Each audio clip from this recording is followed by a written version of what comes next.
You are listening to KLRN Radio, where liberty and reason still reign. All writers are prone to becoming so attached to our characters and stories that we struggle to see why a passage may not be working. It takes another set of eyes to help us nurture our writing to full maturity. At Black Wolf Editorial Services, we strive to enable writers to develop and grow, shaping stories into masterpieces that can stand the test of time. Editing services are provided for all genres and all age categories. Services range from critiques of the short story through to the line edits of the full-length novel and copy editing for those preparing for publication. We also offer assistance on generating a writer's bio for your websites, as well as help with those book blurbs and promotional material. We won't abandon you to the masses. We want to celebrate with you in your successes. Black Wolf Editorial Services, nurturing your writing into maturity.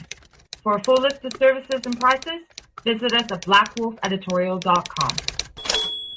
Individuals and businesses with tax problems, listen carefully. Do you feel like you're losing control over your finances? If you owe over $10,000 in back taxes or have unfiled tax returns, we can help you take back control. The IRS is the largest and most aggressive collection agency in the world, and they can seize your bank account, garnish your paycheck, close your business, and file criminal charges. Take control of your tax problems now by calling the experts at Tax Mediation Services and take advantage of the Fresh Start program and new laws that may allow us to negotiate a settlement for the lowest amount possible. Our team of tax attorneys and enrolled agents can stop collections and get you protected so you can take control of your financial future. Tax Mediation Services is accredited by the Better Business Bureau. Call now for a free case review and a price protection guaranteed quote. Call Tax Mediation Services now at 800-610-9050. That's 800-610-9050. 800-610-9050. KLRN Radio has advertising rates available. We have rates to fit almost any budget. Contact us at advertising@klrnradio.com.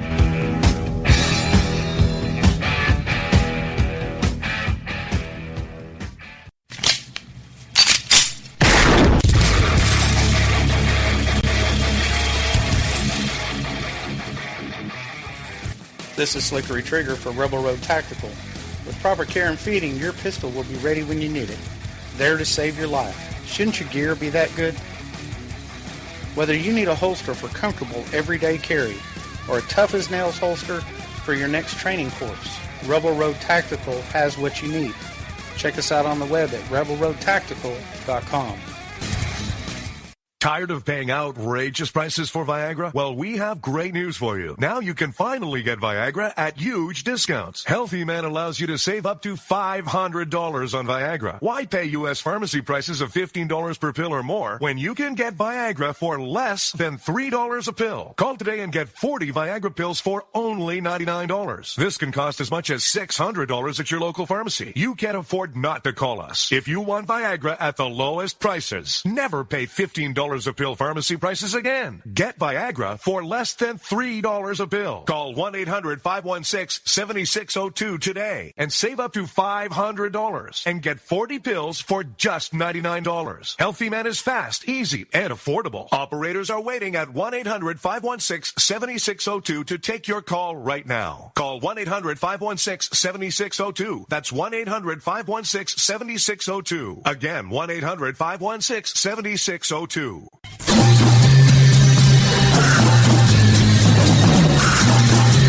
From the East Coast to the West Coast and around the world on the internet, we're coming to you live from the CCRS studios. This is the Conservative Commandos radio show with your host, Rick Trader. The Conservative Commandos radio show, where the newsmakers go to be heard.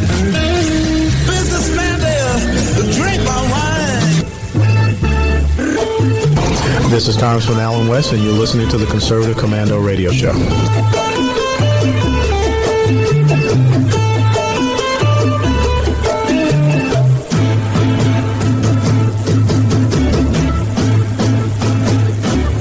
Well, Welcome, everybody, and welcome, fellow patriots. Welcome once again to the Conservative Commandos radio show. I'm Rick Trader, coming to you from the studios of the Conservative Commandos radio network and around the world on the internet with American Patriots Broadcasting, TalkStream Live, SHR Media, K98 Talk, iHeartRadio, AM, FM 24/7. Indeed, we are everywhere. We are everywhere. And I'm very pleased to be joined today by the patriot from the Garden State of New Jersey, that's Anna Little, and also the patriot from the Battleboard State, the Silver State of Nevada, my very good friend, Sharon Angle. Ladies, welcome to the Conservative Commandos radio show. And Sharon, I'll start with you. What's on your radar screen today? Well, I have a couple of things on my radar. First of all, I just want to give a shout out to our good friend, Rusty Humphreys. He has just published his book, 7 Ways to Win Political Debates with Your Liberal Family and Friends.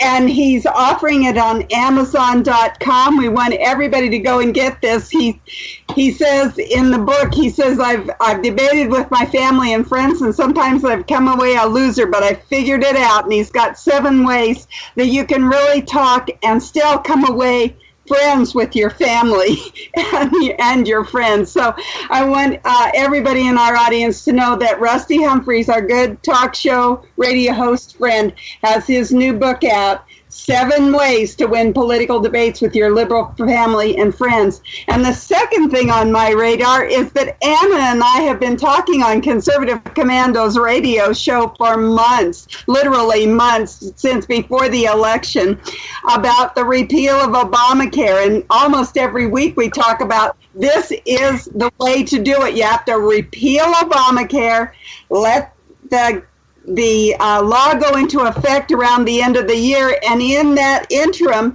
you start dealing with every one of the things that we need to get straight about health care, like can we go or can't we go across state lines? Let's do that. Let's make sure that we get those mandates off. Let's shop around for our health care so that we can get an operation someplace else if it's cost effective. And also, what about our doctors?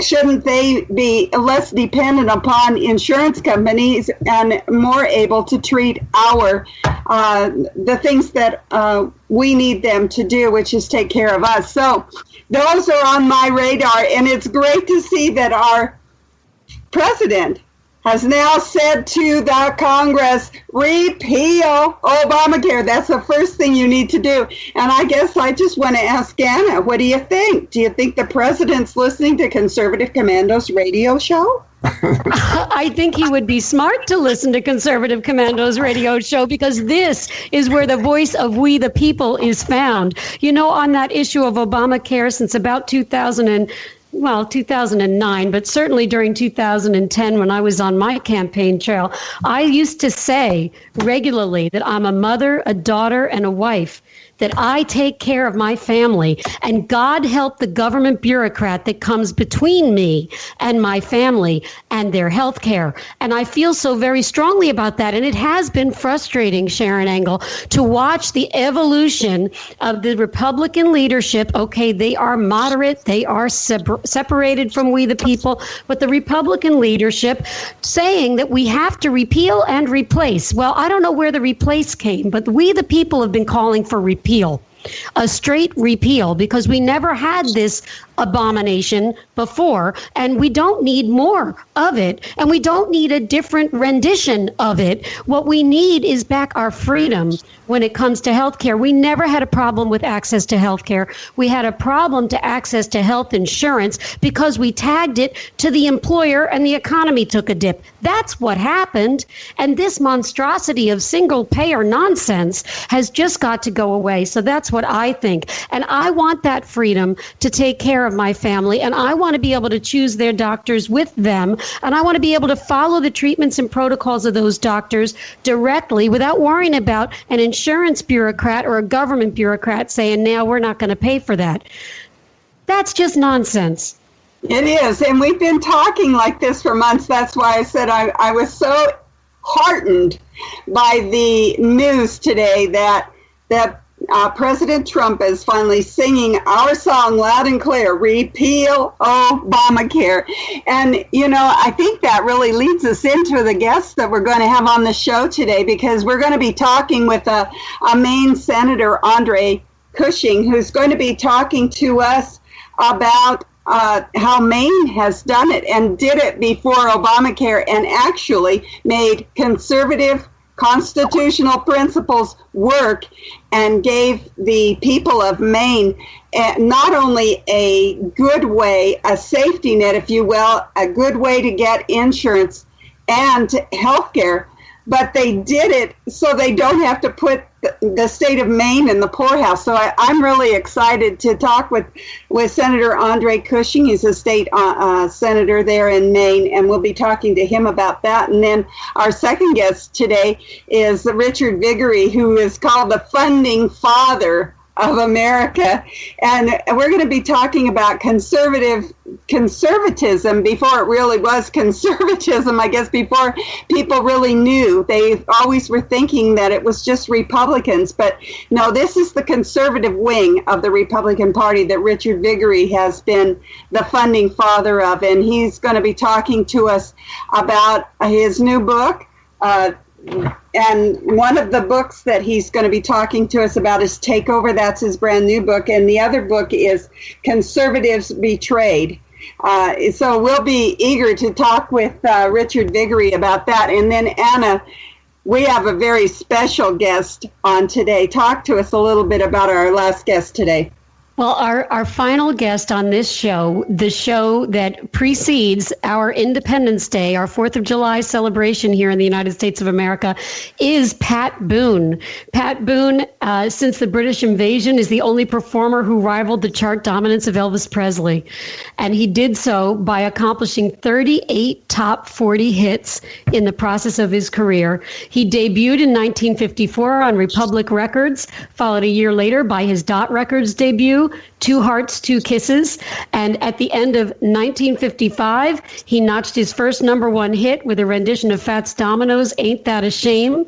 But Pat and Shirley, his wife of 63 years, who live in Los Angeles, California, of all places for a conservative to live, they say their most cherished awards are their 4 daughters, their 15 grandchildren, and 4 great-grandchildren. And Sharon, I can't wait to talk to Pat Boone about his latest album, which he released for Faith and Freedom Coalition. He actually penned a song entitled Faith and Freedom. He has included lots of patriotic music on the album, but he's written another song called Under God, which talks about our Pledge of Allegiance and the fact that we need to include the words under God and that we can't exist as a nation apart from God. And then there's a song called In America, which is very timely, which references how America leads on the world stage. We care for the hungry. We care for the sick. But we also have this difficulty in which there are children growing up in, say, Tehran who would curse America. And how do we deal with that? We deal with that by living our faith and carrying forth our Judeo-Christian principles, which are the foundation for our society here in America. And through God's leadership in us, we the people, we will be able to defeat anyone that says anything negative about America, and we can be that beacon of light for everyone in the world. So I can't wait to talk to Pat Boone. What about you, Sharon? I can't wait either. And, you know, it's kind of a special show today. We're heading right into the 4th of July, and although we're not a music radio show, I'm hoping that after the break we'll be able to listen to some of Pat Boone's songs, at least on the show today sometime, and really get into that patriotic spirit that makes us think about the wonderful country we live in. What a blessing it is to have been born here or to have come here. What a great opportunity we as Americans have, and how we should never take our freedom lightly, nor the blessings of liberty that we have, because it's in God we trust. And with that, we're going to go into a break. We are coming to you From the Conservative Commandos Radio Network studios and around the world on the internet with American Patriots Broadcasting, TalkStream Live, SHR Media, K98 Talk, iHeartRadio, and AM/FM 24/7. We'll be right back after this break with yours truly, Sharon Engel, Anna Little, and our Commander-in-Chief, Rick Trader.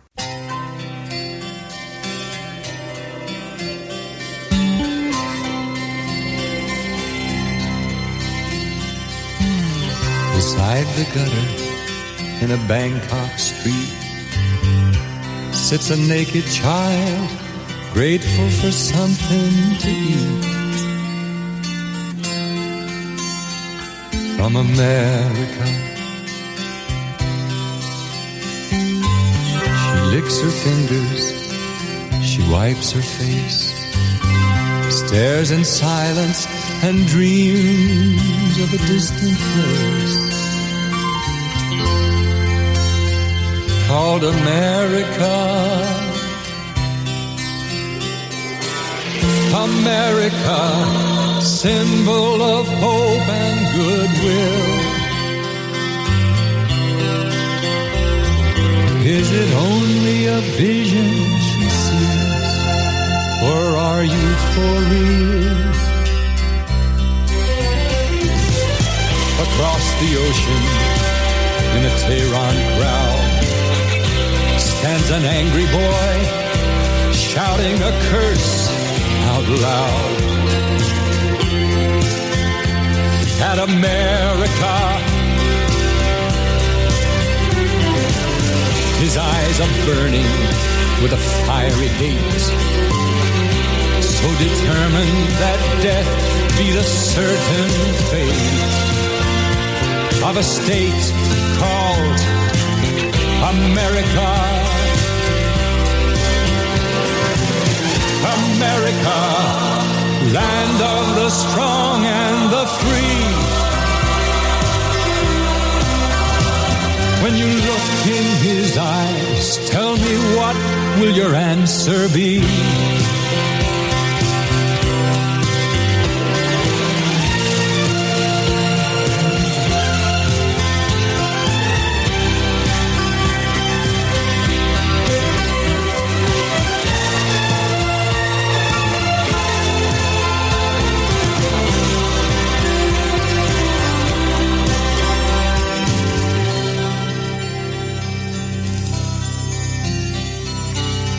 Back in Ohio, in a Sunday school, a class of children are reading the Golden Rule.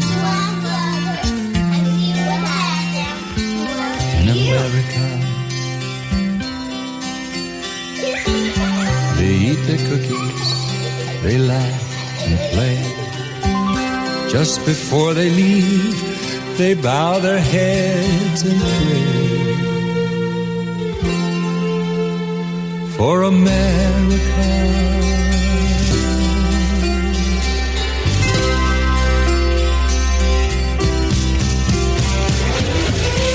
We, the people of the United States of America, in order to preserve a more perfect union, we, the believers in the one God, in order to ensure our destiny as a people, pledge ourselves to pray as if our national life depends on it, as indeed it does.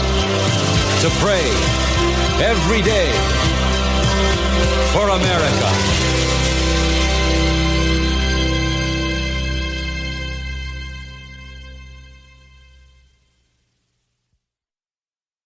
Welcome back to the Conservative Commandos radio show. I'm Rick Trader. I'm joined today by Anna Little and Sharon Engel, and you have been listening to Pat Boone's version of In America. And we're going to have Pat on as a guest a little later on in the show. One of the icons of America, Sharon and Anna, we're going into our 4th of July break. We have, as you and Sharon was saying, we have 3 great guests. I'm really excited to speak with Pat Boone in particular, someone who's not been a guest here on the Conservative Commandos radio show before, Anna. but we do have a great lineup of guests. And Anna, what's on your radar screen these days? Well, you know, I've been watching what's going on in Washington, D.C., and what's on my radar screen is that I think we're finally getting to the point where the will of we the people is going to prevail. As Sharon pointed out in the first segment, we think that President Trump might be listening to Conservative Commandos Radio because he's finally just calling for straight out repeal, because he's seeing that we're getting all shall we say, in the muck, trying to come up with a replacement for something that we don't, as conservatives, think we needed in the first place. So I think he's come around pretty quickly, having gone through this 2 rounds. Just repeal the darn thing, and we'll worry about the replacement as a separate decision. And I think that, frankly, putting it back in the hands of we the people, the doctors, and the state at the state level is the way to go. And we have to remind people that there is an alternative to Medicaid out there, too, because we have right here in the state of New Jersey, where I'm from, we have a pilot program ongoing at the Zerapath healthcare facility, which is a free healthcare facility that is attached to a Christian church, and they are able to actually provide medical care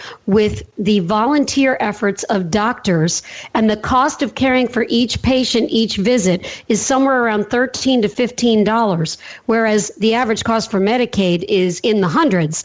So, and that's just for, you know, a well visit or a checkup or a follow-up visit, and certainly they can handle just about everything right up to organ transplants through this kind of a program. And all the doctors are asking for is that if they volunteer their time, they be treated as other government volunteers and have their liability insurance, in this case medical malpractice insurance, premiums covered, which is a lot less expensive than funding the program of Medicaid the way it's structured today. So there's all kinds of things to talk about in the realm of healthcare.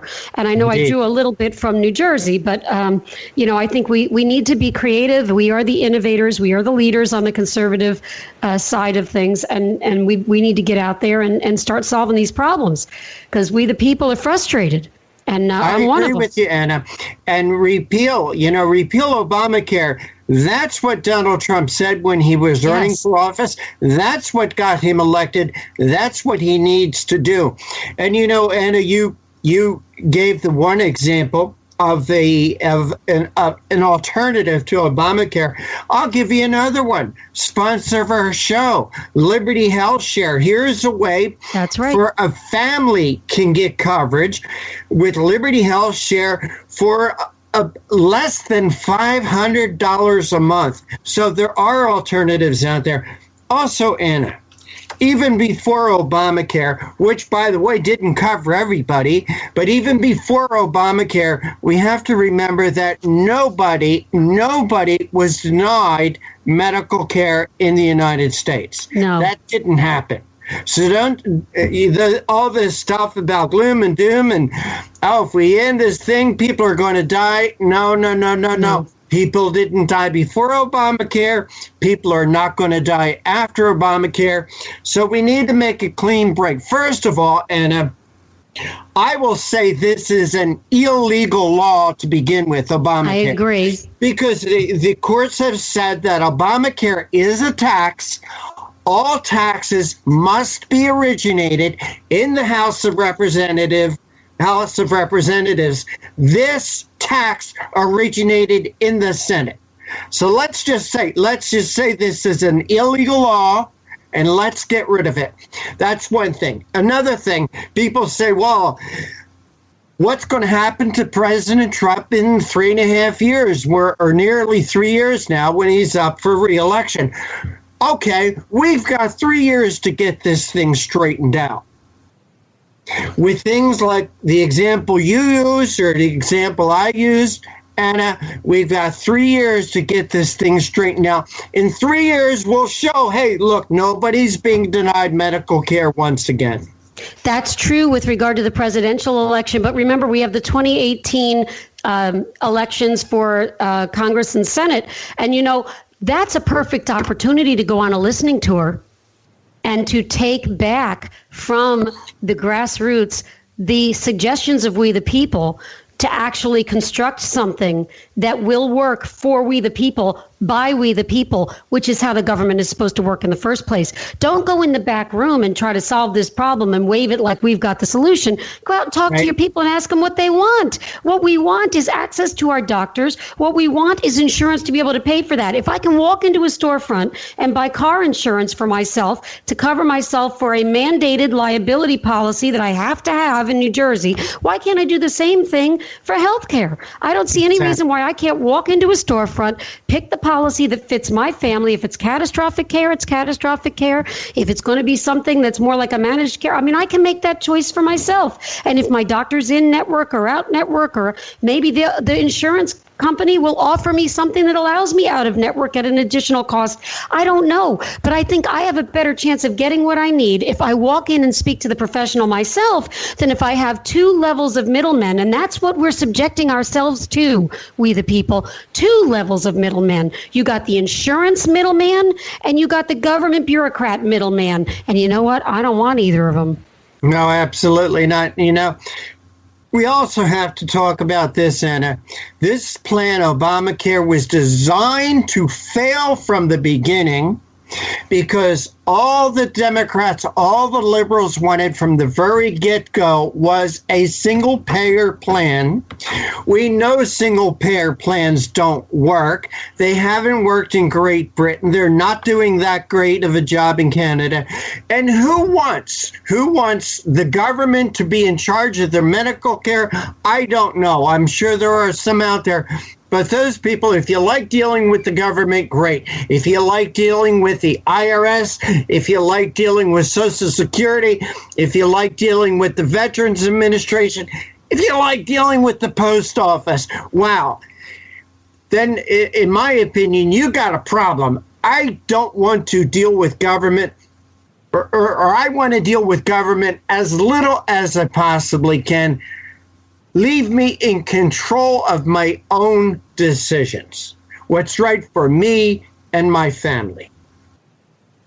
Well, I agree with that 100%, Rick. And I just want to point out that those who would say that we should follow in the footsteps of Europe, right now there is a story circulating. I picked it up from a friend of mine. You might remember her, Christine O'Donnell in Delaware. Absolutely. Well, there is a baby that has been on life support in England.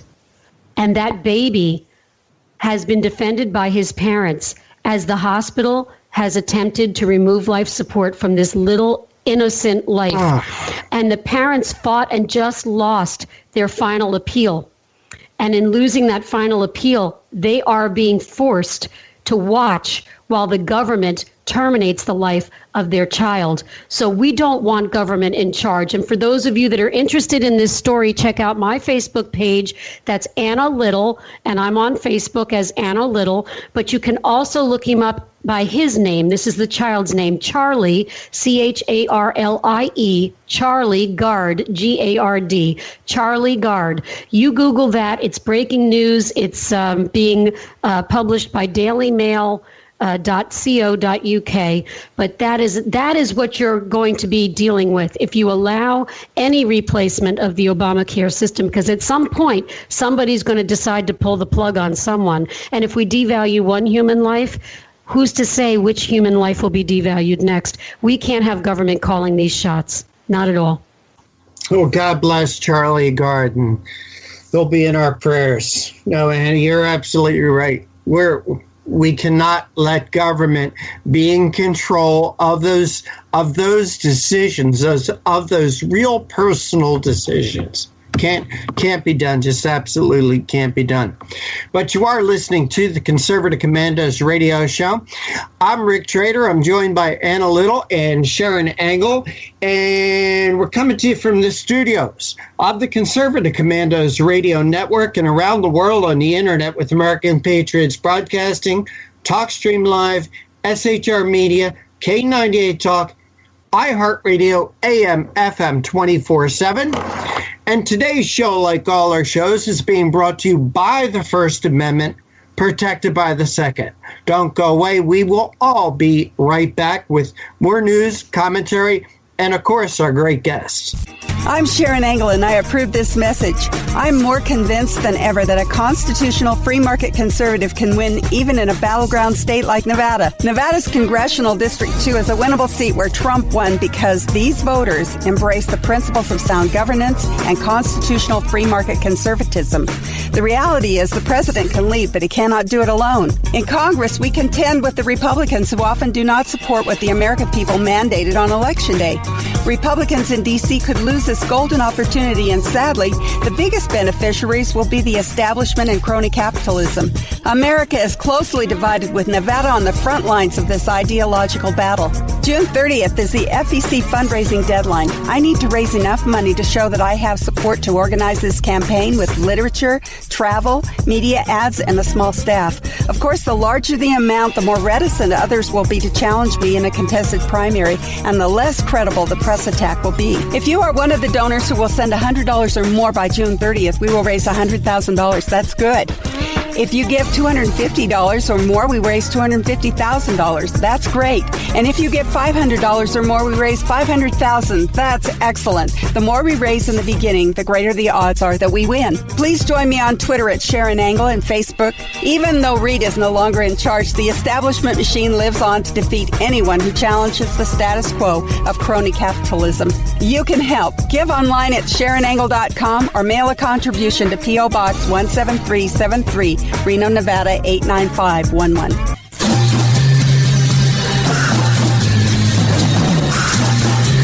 From the East Coast to the West Coast and around the world on the internet, we're coming to you live from the CCRS studios. This is the Conservative Commandos radio show with your host, Rick Trader. The Conservative Commandos radio show, where the newsmakers go to be heard.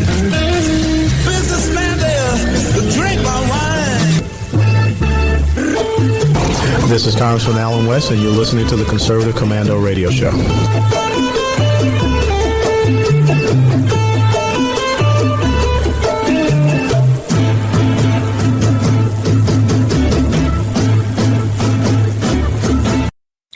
Welcome back, everybody. Welcome back, fellow patriots. Welcome back to the Conservative Commandos radio show. I'm Rick Trader, coming to you live from the studios of the Conservative Commandos Radio Network and around the world on the internet with American Patriots Broadcasting, TalkStream Live, SHR Media, K98 Talk, iHeartRadio, AM, FM 24/7. Indeed, we are everywhere. We are everywhere.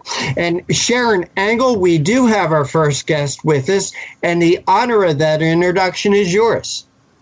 Thank you, Rick. It is a pleasure to introduce to you Senator Andre Cushing, who is a native Mainer and was born in Bangor, Maine. He attended the University of Maine and studied business.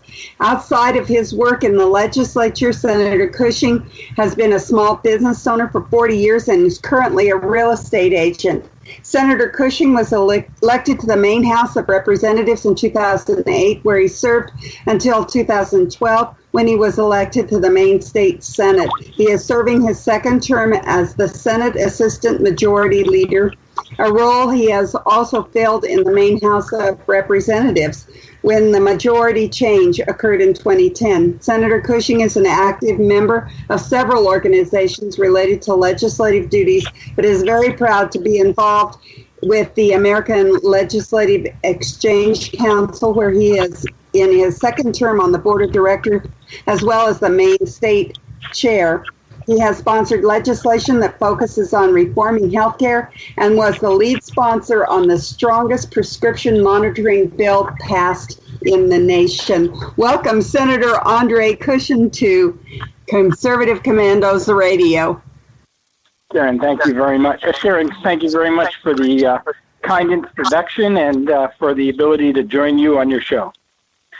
Well, it's our pleasure to have you. We're always wanting to promote conservative policies and policy makers, and we're interested in conservatism in Maine. This that happened is, are you a red state, a blue state? Talk to us a little bit about where Maine stands on the political spectrum.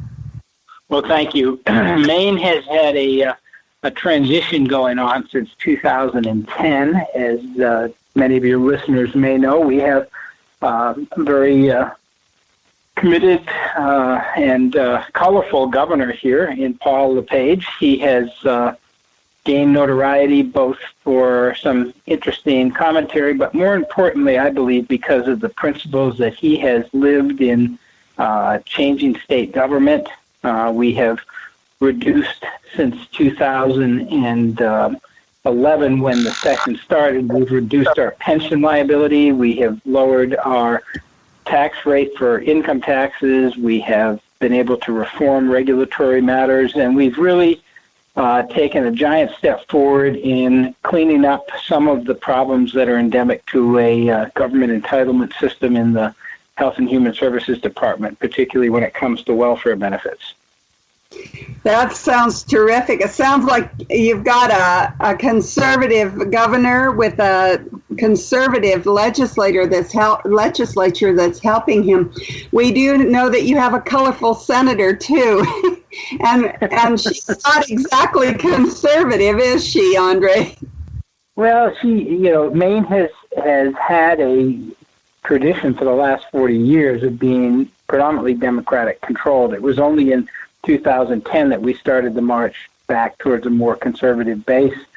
I think, candidly, that Senator Collins, while she doesn't always vote in manners that make many of her constituents happy, she straddles that position that many Maine politicians have, where you're a Republican representing a state that has the largest sector of registered voters unenrolled, the second largest Democrat, and then the final cohort being Republican.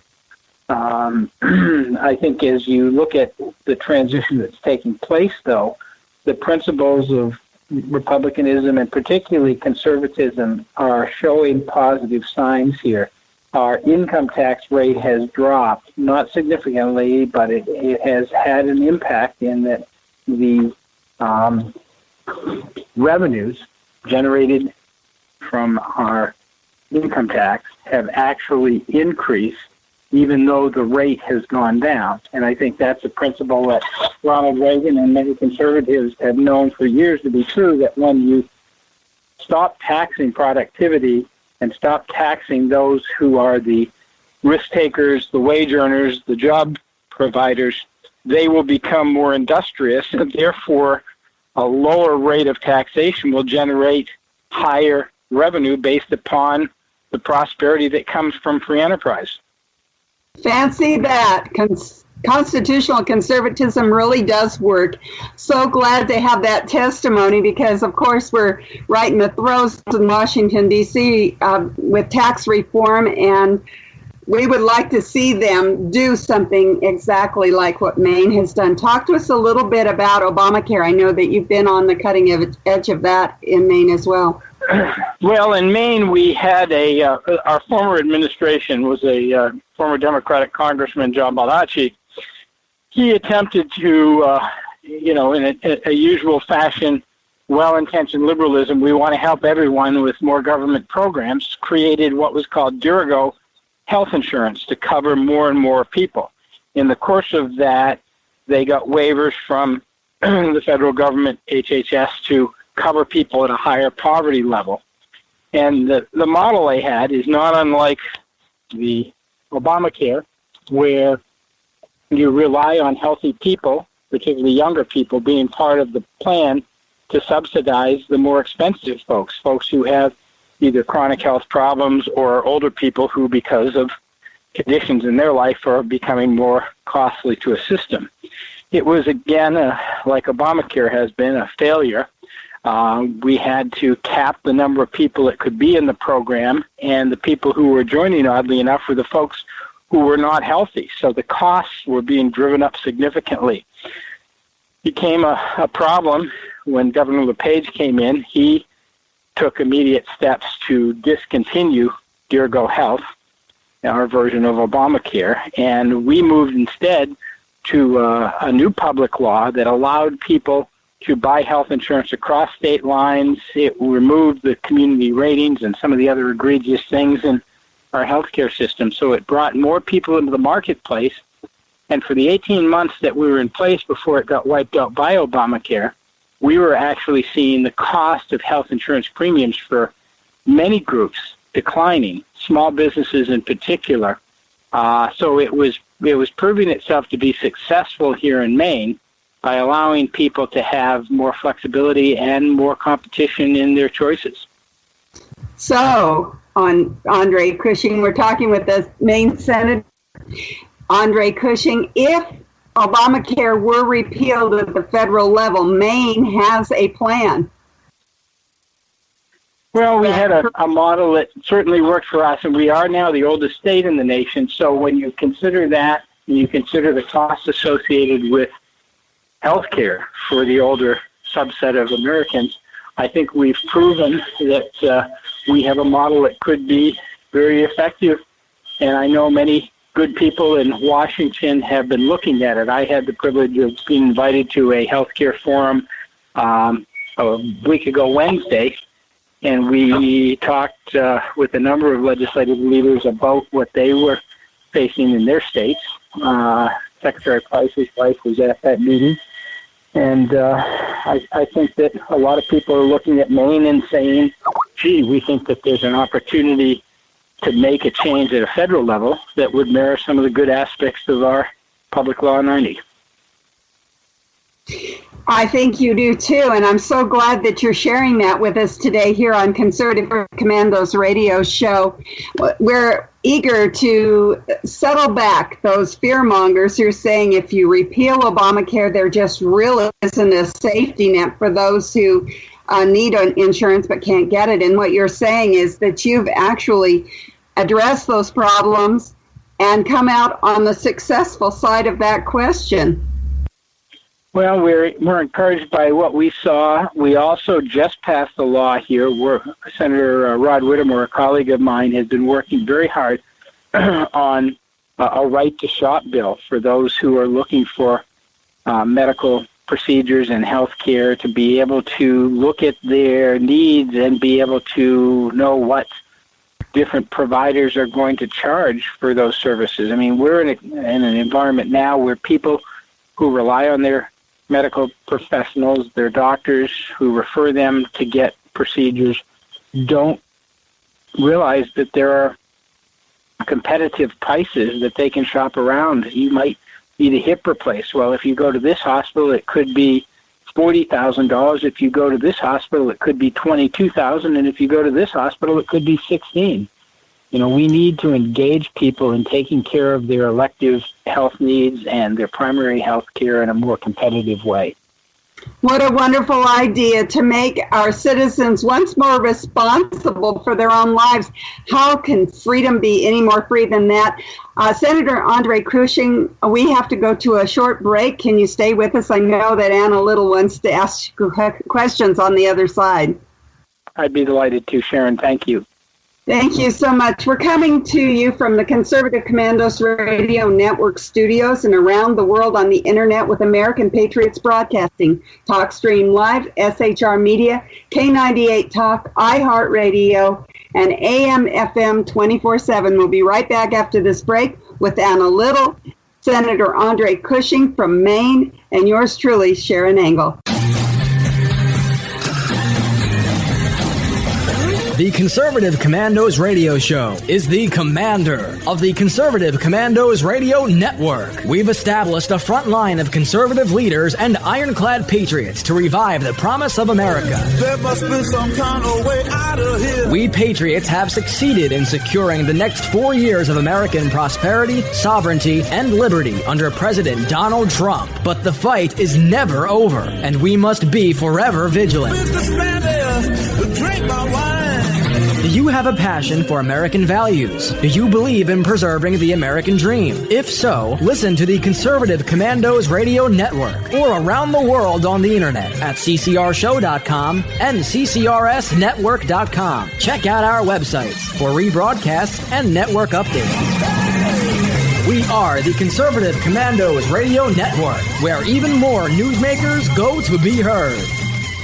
Hi, I'm Kevin Wade. Conservative Commandos is happy to welcome Liberty HealthShare as a sponsor. Liberty HealthShare is a community of health-conscious Americans who practice long-standing Christian principles in sharing health care costs. Liberty HealthShare exists for everyone who purchases health care for themselves or their family, or who wants to control their own health care. I run a small business, and we were caught in the confusion of Washington's ever-changing health insurance requirements. We found a common-sense solution in Liberty HealthShare. Liberty HealthShare is not insurance. It simply unites like-minded Americans to share medical costs together. Join a community of health-conscious Americans who practice long-standing Christian principles in sharing health care costs. That's Liberty HealthShare. To find out how you can easily make the change, call Liberty HealthShare today at 855-585-4237. That's 855-585-4237, or visit their website at libertyhealthshare.org.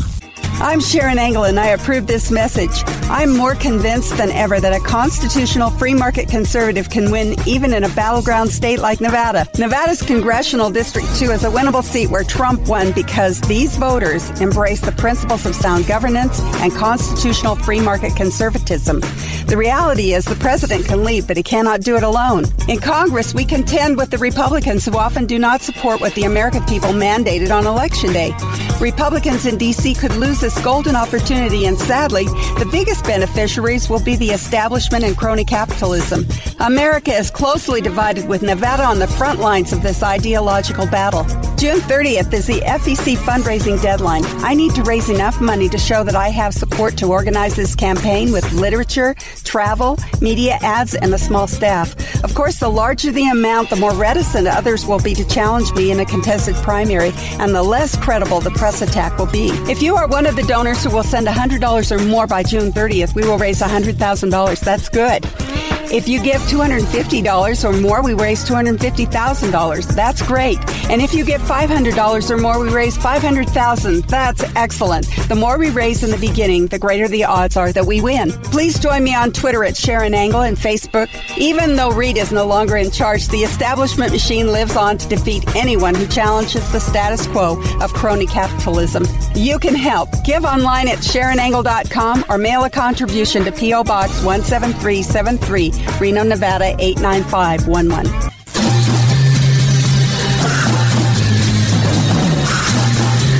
From the East Coast to the West Coast and around the world on the internet, we're coming to you live from the CCRS studios. This is the Conservative Commandos radio show with your host, Rick Trader. The Conservative Commandos radio show, where the newsmakers go to be heard.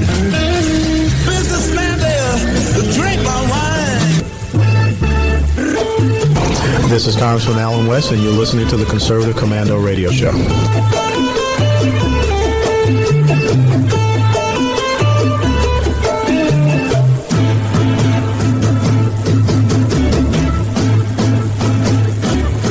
Welcome back to the Conservative Commandos radio show. And if you'd like to hear rebroadcasts of our shows, please check out our websites, ccrshow.com or ccrsnetwork.com, or at 11 a.m. log on to Red Nation Rising Radio, or at midnight, log on to redstatetalkradio.com.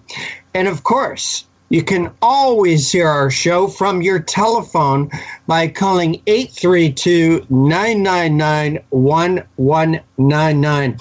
And a little, will you please pick up the conversation with State Senator Andre Cushing from the great state of Maine? I'd be happy to do so, Rick. Senator Cushing, thank you so much for waiting through that break. We do appreciate your time. And we also appreciate your conservative leadership there in Maine. Now, we talked about in the beginning, I know Sharon brought it up, the difference between a blue state and a red state. And I live in the great state of New Jersey, which everybody seems to think is blue. But when I talk to people on the street in my very liberal state, I don't hear liberal principles coming from them in everyday conversation, especially when we talk about making the money and the month meet. And I thought maybe you might have that dichotomy going on in Maine, too. I vacation in Maine. Now, it's further up from your district. I'm up at Moosehead Lake and Rockwood and Greenville when I go in. But I did notice that there is this conservative flavor there when you talk to folks right on the roadside or perhaps over the fence in the backyard. You want to talk about that a little bit? Well, thank you, Hannah. And you're vacationing in a beautiful part of the state. As the senator from that area says, Senator Paul Davis, it's the reddest state in Maine, Piscataquis County, and he has good claim for that. The principles of the average citizen, I think, across the country tend to be more conservative, even if they may identify themselves as an unenrolled voter or even in some cases a Democrat. When it comes to pocketbook issues, when it comes to the values that have made America such a wonderful country, people believe in individual initiative. They believe in the work ethic of America. They believe in the free enterprise system. I mean, we have an amazing country.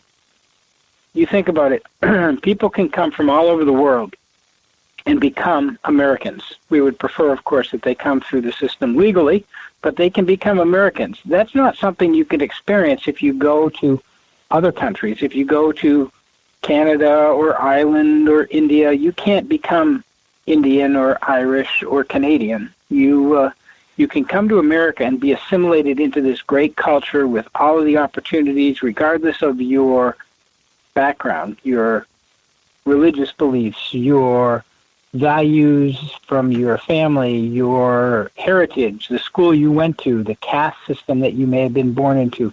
You can come to America and make something of yourself. And I think that is the epitome of what you find in talking to people across this great country. And yes, there are certainly liberals here who believe that government has a solution.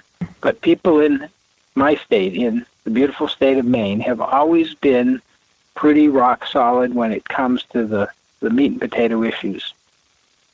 Yeah, and the meat and potatoes are literally making that money in the month meat, bringing the food to the table, keeping the kids educated, keeping a roof over your head, and hopefully having something to retire on at the end of the day if you choose to sit back and put your feet up. I mean, lots of folks don't want to do that nowadays. They want to keep going. But I wonder about these labels, though. You know, any more you listen on the we don't call it mainstream anymore, but the syndicated media, Republican, Democrat, conservative, liberal, you don't necessarily fit as an American into one of those labels. I mean, we're certainly talking about principles and we're trying to categorize them and talk about them and name them in that sense.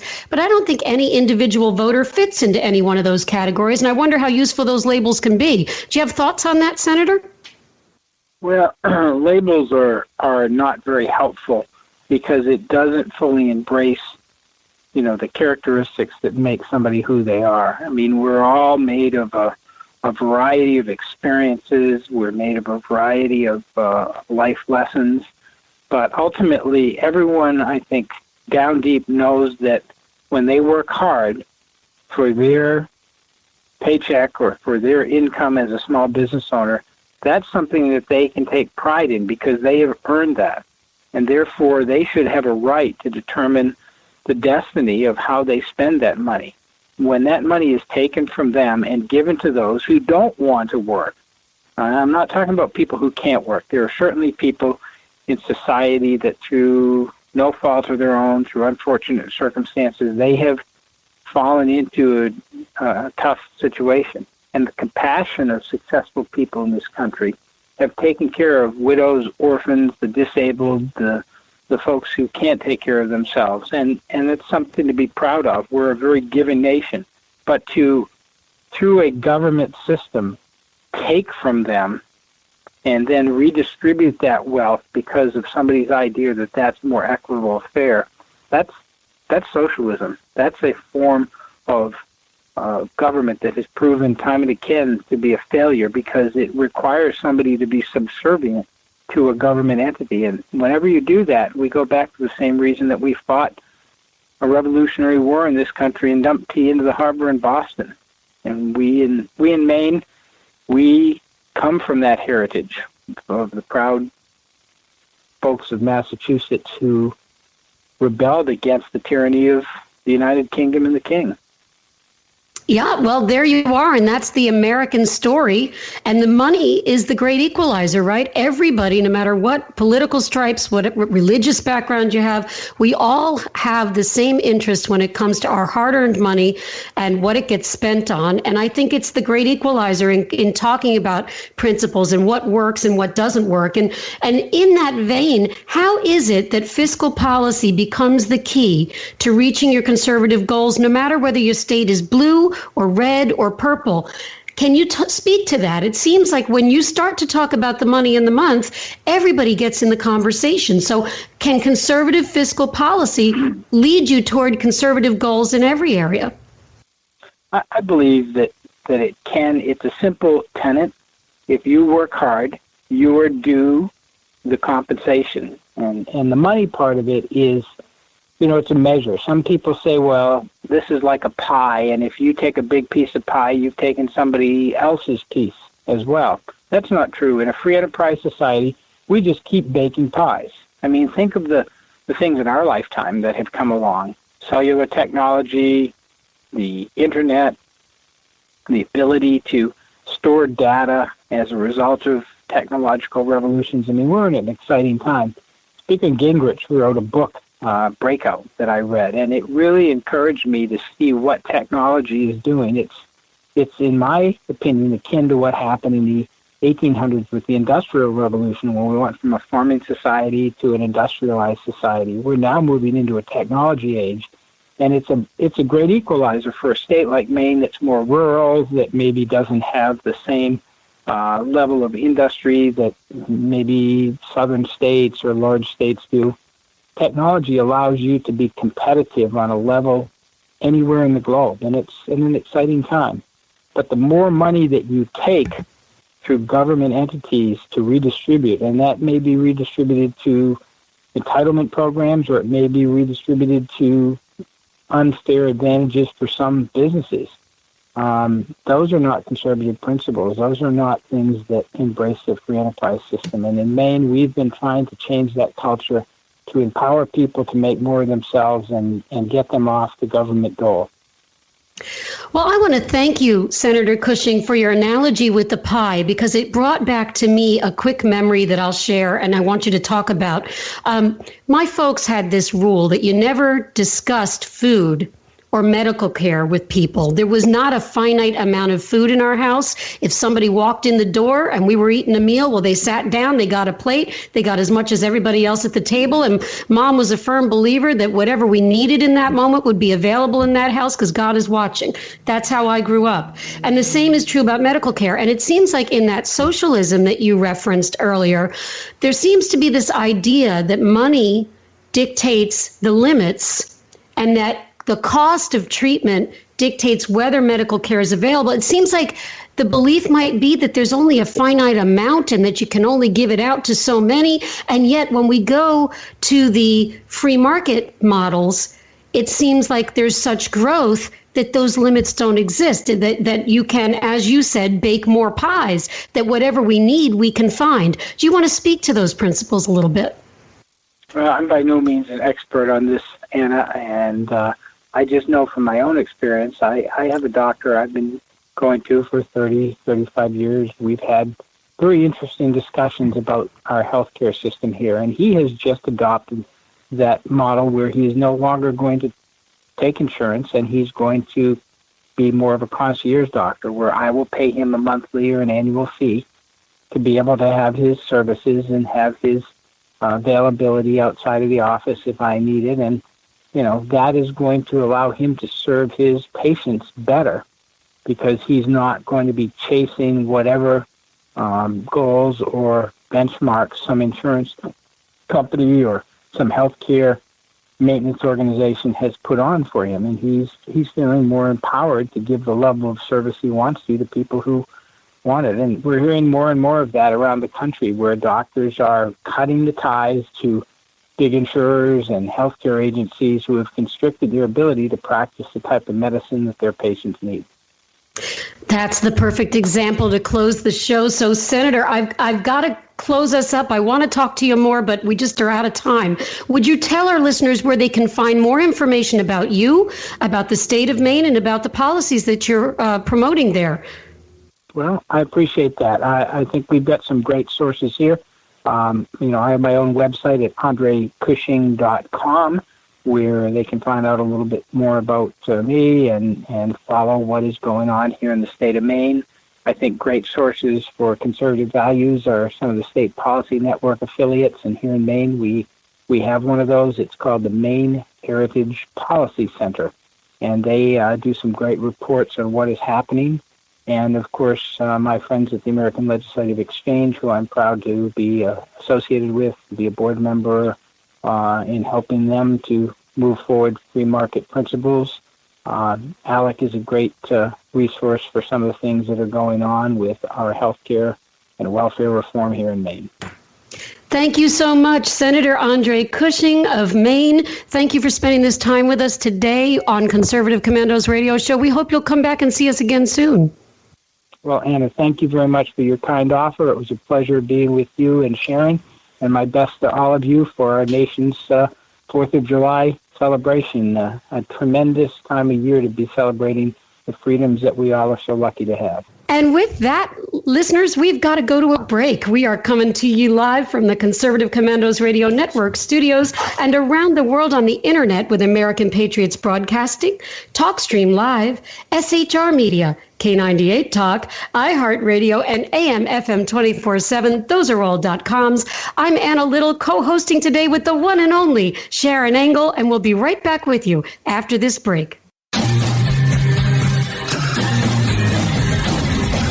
The Conservative Commandos Radio Show is the commander of the Conservative Commandos Radio Network. We've established a front line of conservative leaders and ironclad patriots to revive the promise of America. There must be some kind of way out of here. We patriots have succeeded in securing the next 4 years of American prosperity, sovereignty, and liberty under President Donald Trump. But the fight is never over, and we must be forever vigilant. Businessman there, drink my wine.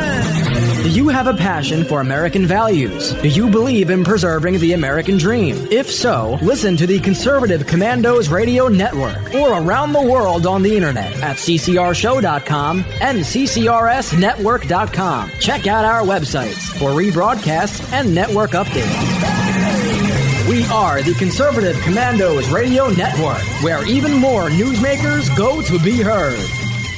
Hi, I'm Kevin Wade. Conservative Commandos is happy to welcome Liberty HealthShare as a sponsor. Liberty HealthShare is a community of health-conscious Americans who practice long-standing Christian principles in sharing health care costs. Liberty HealthShare exists for everyone who purchases health care for themselves or their family, or who wants to control their own health care. I run a small business, and we were caught in the confusion of Washington's ever-changing health insurance requirements. We found a common-sense solution in Liberty HealthShare. Liberty HealthShare is not insurance. It simply unites like-minded Americans to share medical costs together. Join a community of health-conscious Americans who practice long-standing Christian principles in sharing health care costs.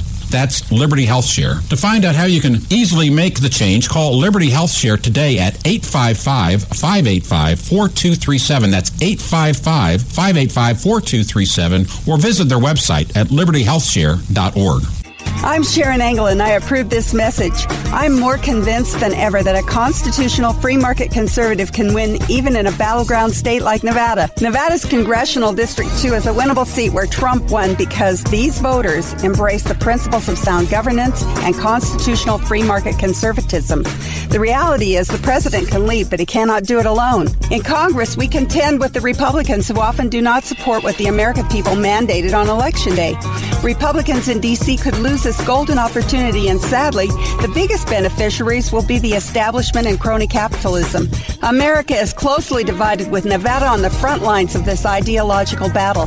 June 30th is the FEC fundraising deadline. I need to raise enough money to show that I have support to organize this campaign with literature, travel, media ads, and a small staff. Of course, the larger the amount, the more reticent others will be to challenge me in a contested primary, and the less credible the press attack will be. If you are one of the donors who will send $100 or more by June 30th, we will raise $100,000. That's good.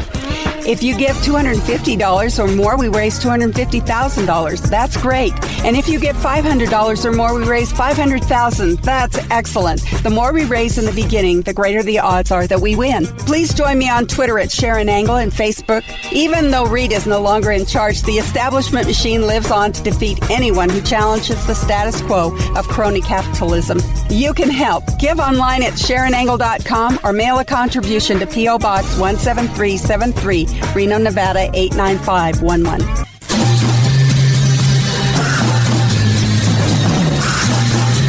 From the East Coast to the West Coast and around the world on the Internet.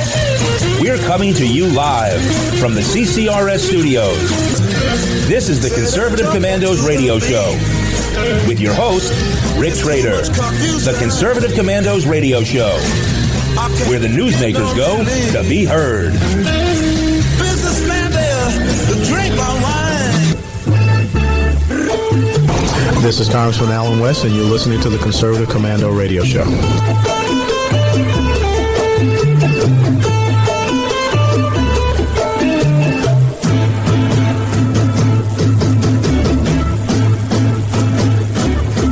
Welcome back to the Conservative Commandos radio show. And if you'd like to hear rebroadcast, please check out our websites, ccrshow.com or ccrsnetwork.com, or at 11 a.m. Log on to Red Nation Rising Radio, or at midnight, log on to redstatetalkradio.com.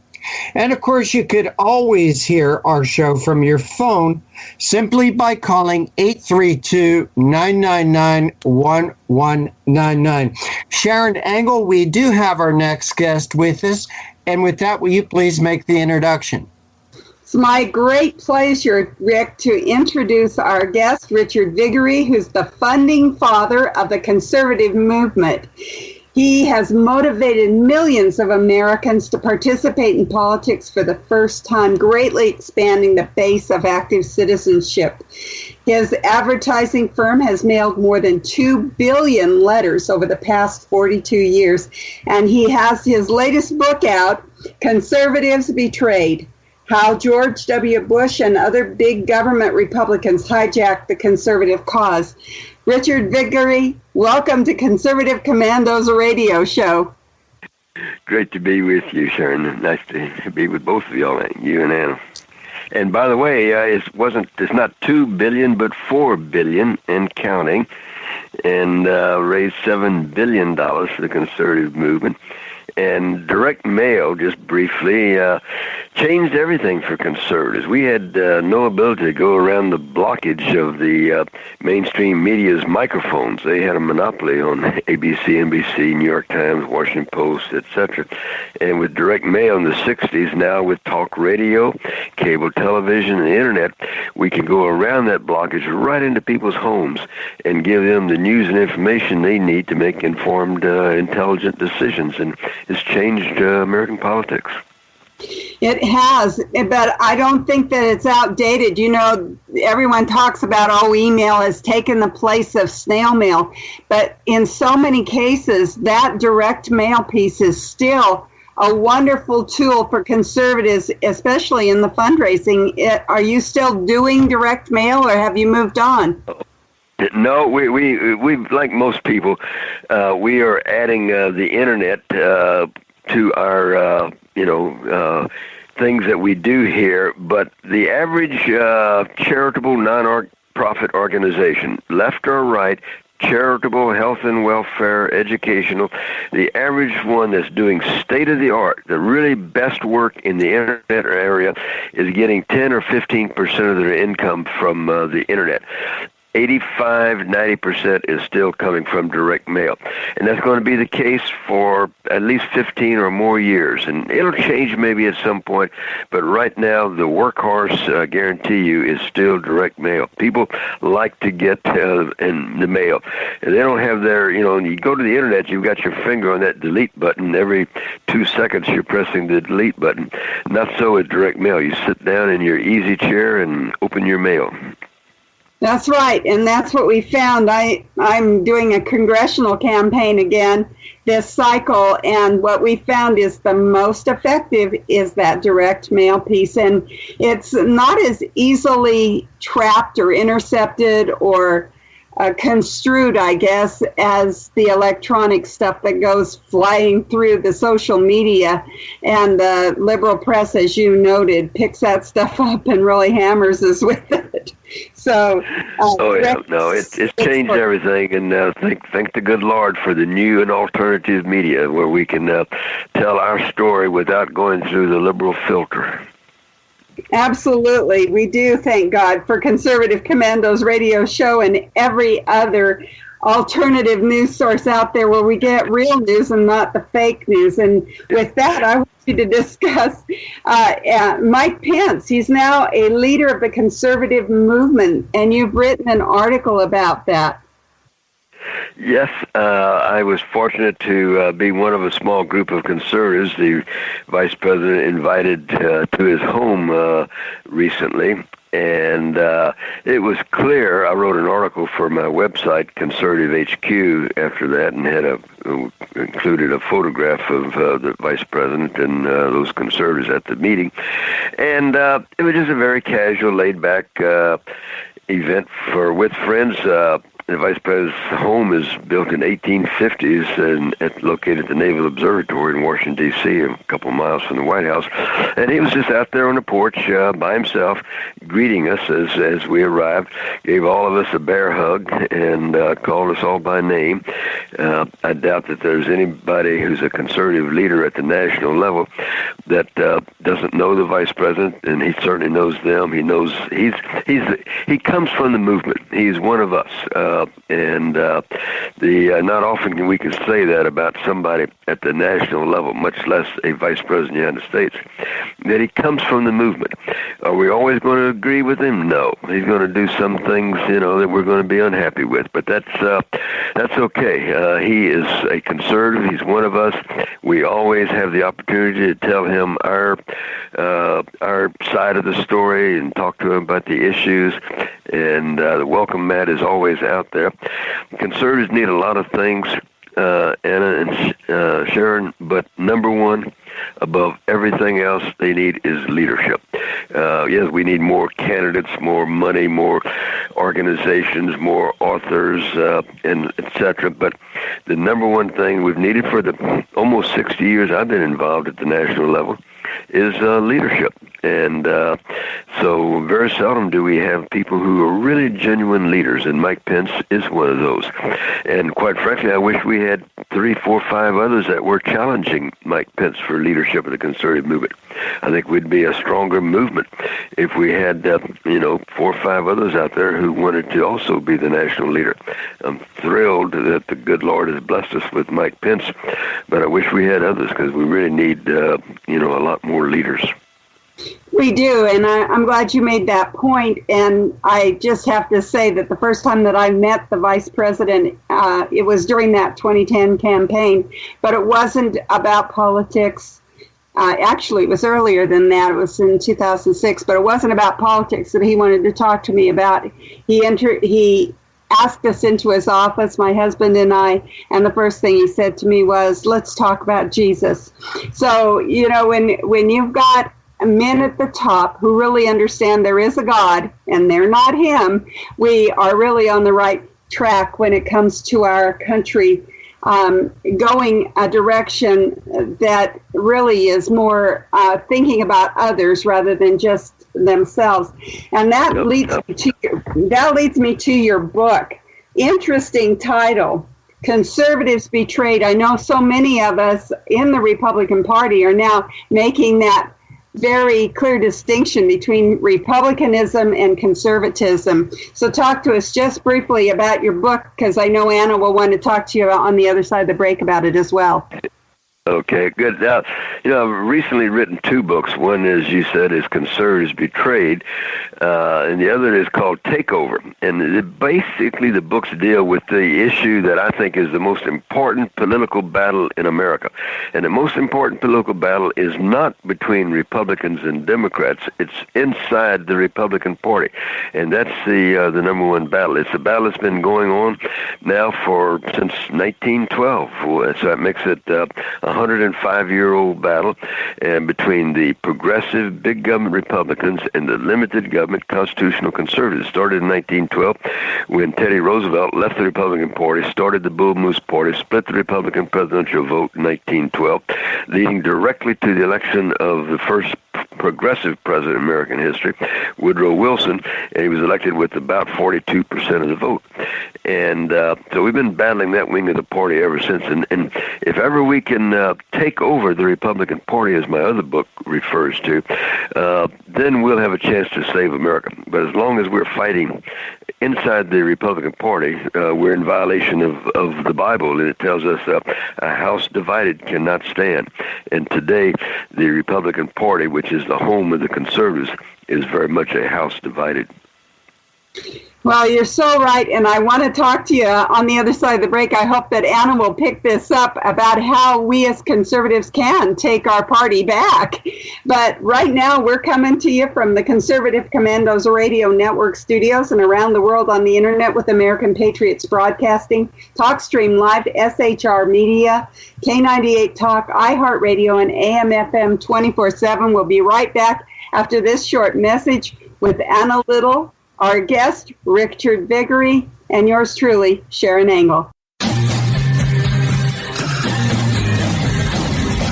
The Conservative Commandos Radio Show is the commander of the Conservative Commandos Radio Network. We've established a front line of conservative leaders and ironclad patriots to revive the promise of America. There must be some kind of way out of here. We patriots have succeeded in securing the next 4 years of American prosperity, sovereignty, and liberty under President Donald Trump. But the fight is never over, and we must be forever vigilant. Businessman there, drink my wine.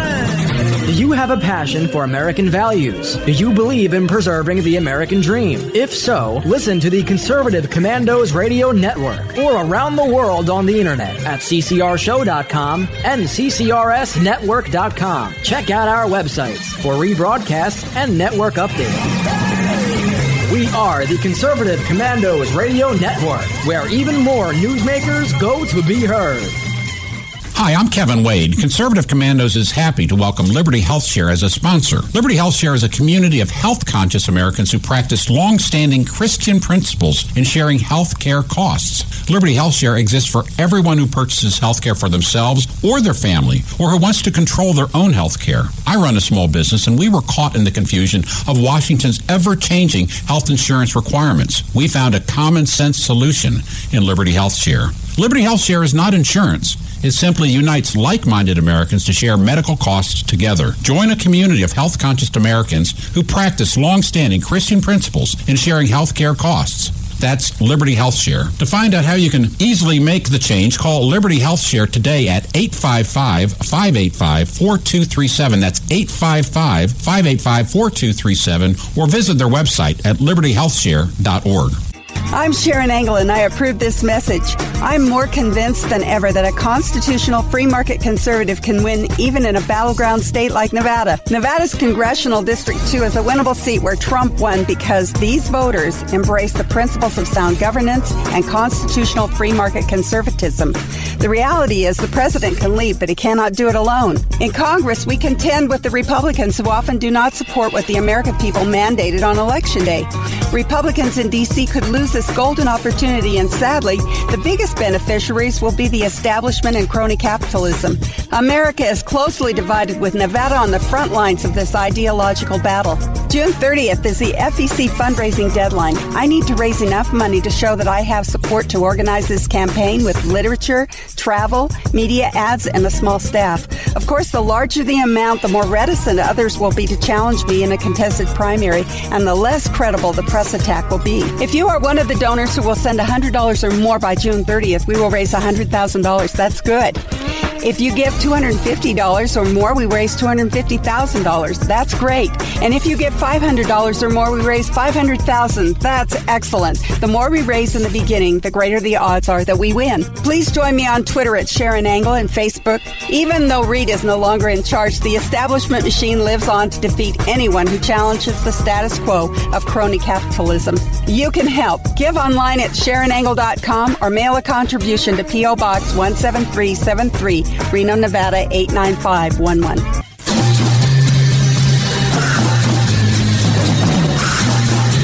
From the East Coast to the West Coast and around the world on the Internet, we're coming to you live from the CCRS studios. This is the Conservative Commandos radio show with your host, Rick Trader. The Conservative Commandos radio show, where the newsmakers go to be heard. Businessman there, drink my wine. This is Congressman Alan West, and you're listening to the Conservative Commando radio show.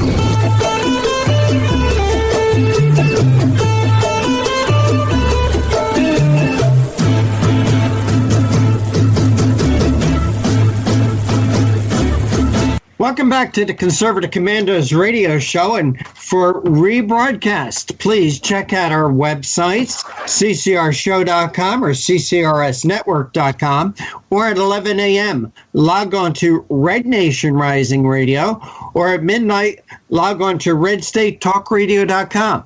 You can also hear our show any time of the day from your telephone by calling 832-999-1199. And a little, we do have one of the true icons of the conservative movement with us. Will you please reopen our conversation with Richard Viguerie?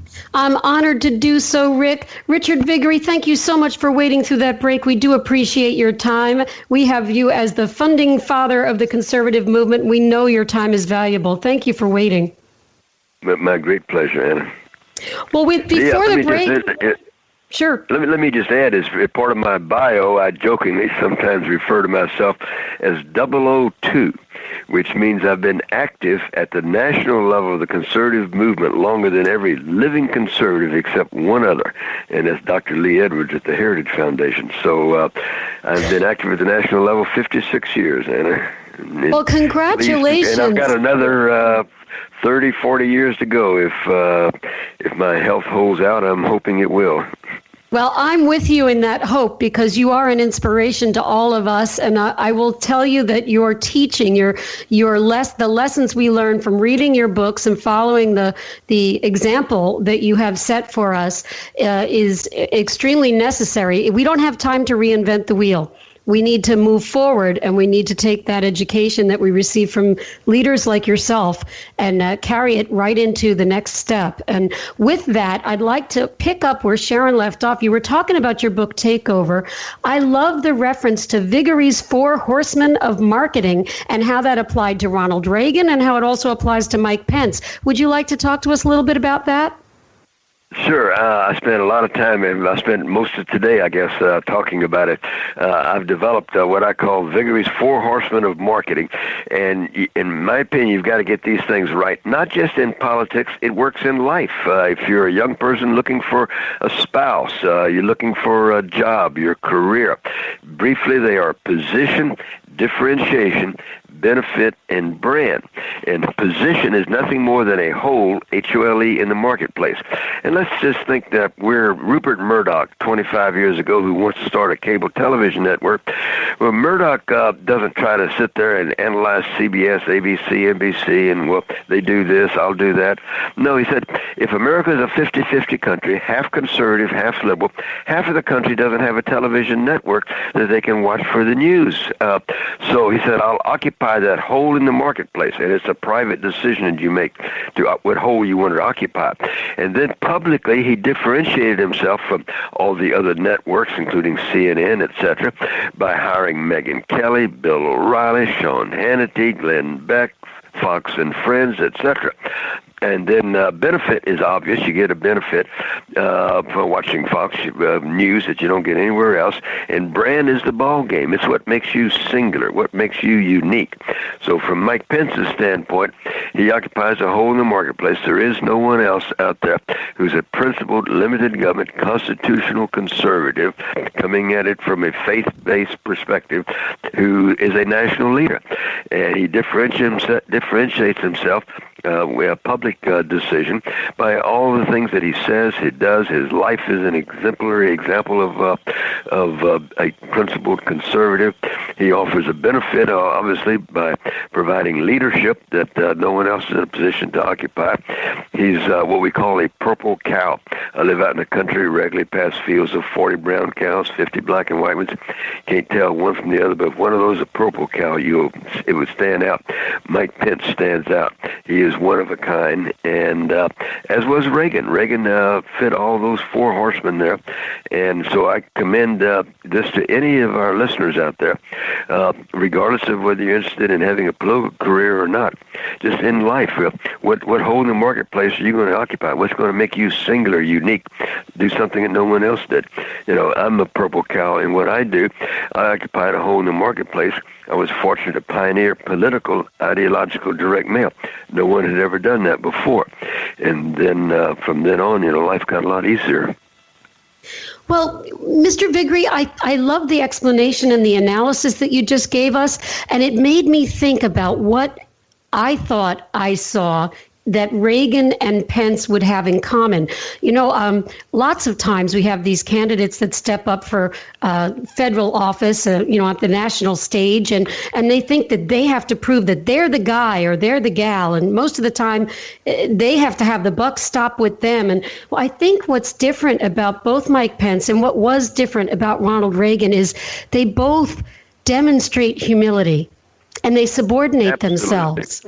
They subordinate themselves to Pence to the president because he's the vice president, but he subordinates himself to God, and he subordinates himself to God's will through the people, which obviously you said he comes from a faith perspective, but I saw that in Reagan, and granted, I was young. He was the first man I ever voted for, but with Pence, I see it again.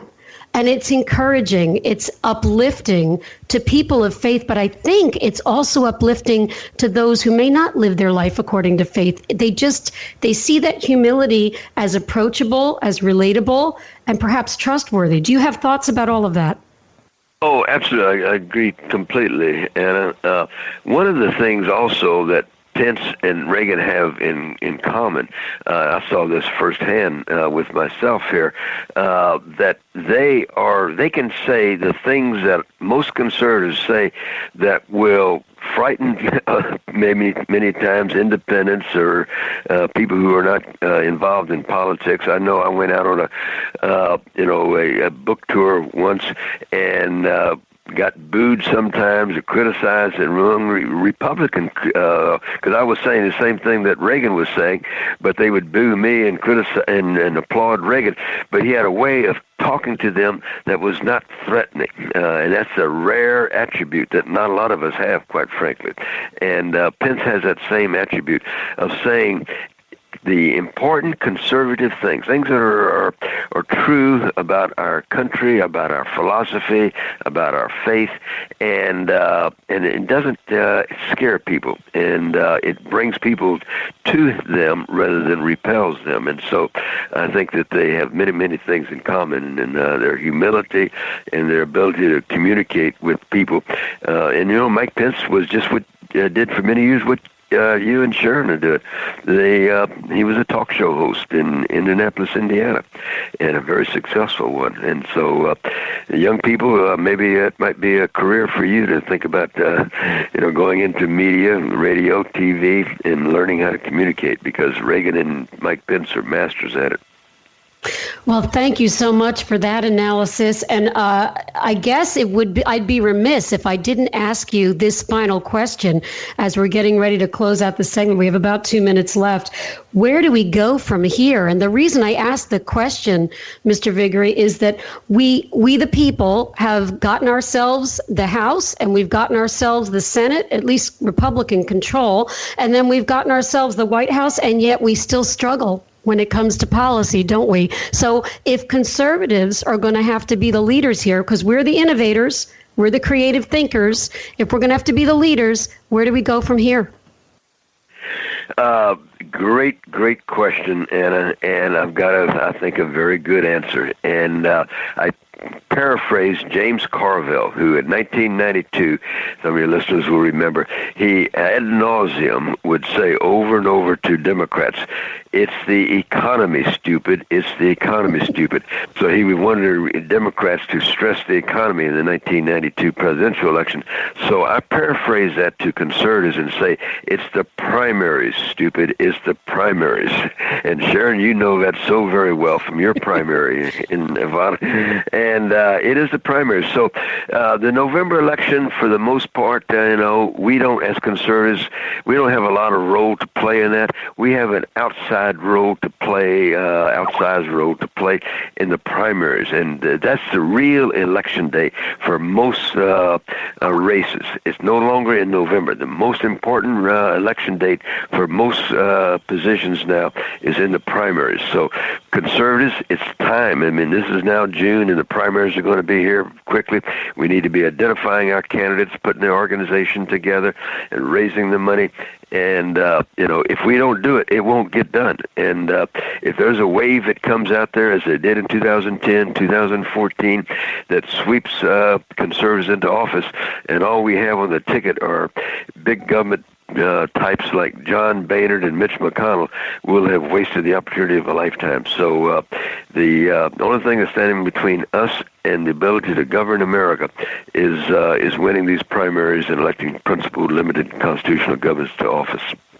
Well, there you go, listeners. You have your marching orders from Richard Viggory. Mr. Richard Viggory, I want to thank you for spending your time with us on Conservative Commandos. But before you go, we have to talk about this holiday. It's a July 4th holiday that's approaching us now. Do you want to share your thoughts on the meaning of that holiday? Well, it's our birthday of our country, and we have a holiday unlike any other holiday by any other country in the history of the world. As you know, unlike any other country, we were formed by an idea, and we were formed by great men and women, and we need to remember them. We all stand on their shoulders, and I would hope that while we're enjoying ourselves with family and friends and fireworks and bands, that we remember the founding fathers and mothers who came before us that gave us this land of liberty and freedom, and we have an obligation to pass this blessings of liberty and freedom on to generations yet unborn. And so hopefully maybe we will use this Independence Day to redouble our efforts to commit ourselves to preserving and protecting the blessings of liberty that God has blessed us with. Well, God has certainly blessed us with your leadership. Thank you so much for spending this time today with us on Conservative Commandos Radio. Listeners, this is Richard Viggory. He calls himself 002, and he's the funding father of the conservative movement. Thank you so much. We hope you'll come back and see us again soon. I would like that, Sharon, and Anna, thank you all so much for having me on. God bless you, and happy Independence Day. And with that, listeners, I've got to take us to a break. We are coming to you live from the Conservative Commandos Radio Network studios and around the world on the internet with American Patriots Broadcasting, TalkStream Live, SHR Media, K98 Talk, iHeartRadio, and AM/FM 24/7. Those are all .coms. I'm Anna Little, co-hosting today with the one and only Sharon Engel. As a special treat in honor of 4th of July, instead of playing our usual commercial rack during this space, we're going to be playing a special song entitled Faith and Freedom that is sung by our next guest, the legendary Pat Boone.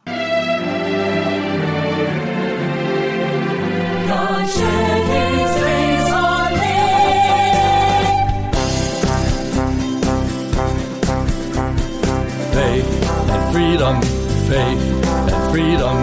Listen while we raise our battle cry. Faith and freedom, faith and freedom.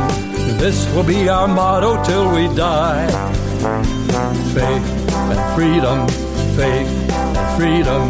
Let our voices echo through the land. Faith in the one true God, freedom through His word. This is how we live and where we stand. Our fathers gave this land a constitution, the greatest blueprint man has ever known. Why would anybody want to change a single word? We'll fight to leave this document alone. Faith and freedom, faith and freedom. America's the envy of the world. Faith and freedom, faith and freedom. Liberty lives where our flag's unfurled. Faith and freedom, faith and freedom.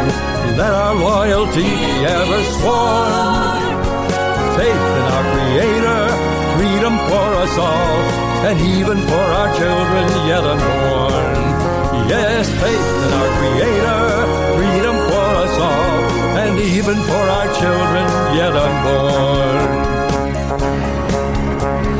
America, America, God shed His grace on thee, and spread our faith and freedom creed from sea to shining sea.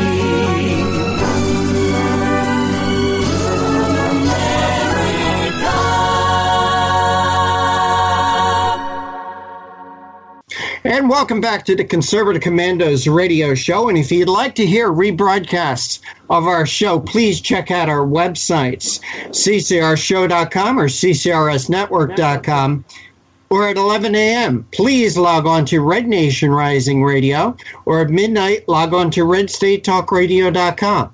And of course, you can hear our show any time of the day by calling 832-999-1199.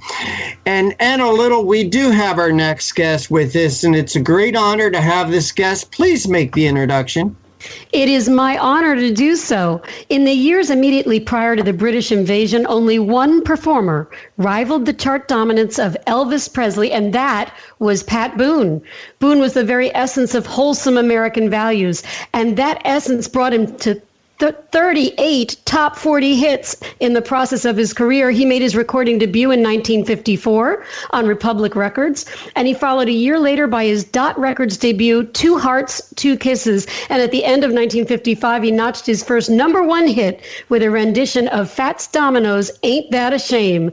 Pat and Shirley, his wife of 63 years, live in Los Angeles, California. Their most cherished awards are their 4 daughters, 15 grandchildren, and 4 great-grandchildren. Pat Boone, welcome to Conservative Commando's radio show. Wow, what a great introduction. I lived half my life again.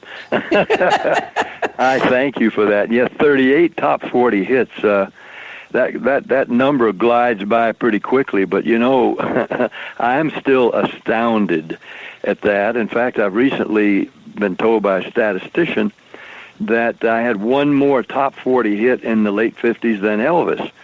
He may have sold more volume, maybe, because he was single, he was the rebel, he was breaking all the taboos and winning big with the kids. But I was a guy that was, they call the all-American boy, living the American dream, you know, college and church and family, and also winning very big. And I had one more top 40 hit in the 50s than Elvis, and I do take a little pride in that. That was quite an accomplishment, and I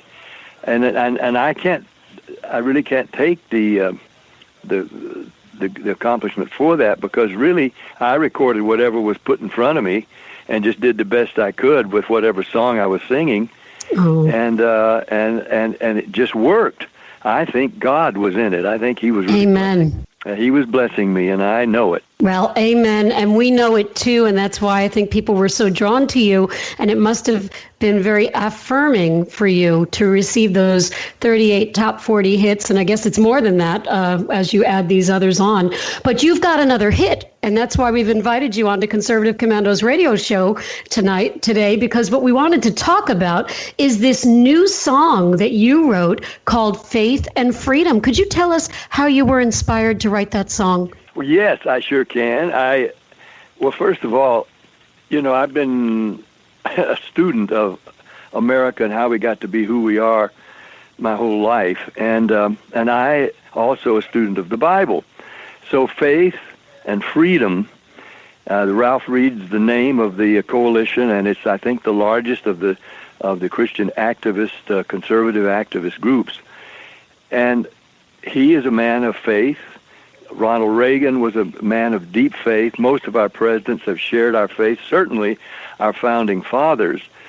And I have come to the realization that without faith, we will not have freedom. Without faith, there would be no America. Without faith, there will be no America looking forward. And it is faith that is the foundation of our freedoms. And the Bible says, where the Spirit of the Lord is, there is freedom. You cannot separate the two. Freedom comes from faith in God who created us, as Thomas Jefferson said, created us equal. And that's in our Declaration of Independence. Now, a lot of people want to take faith away from our political discourse.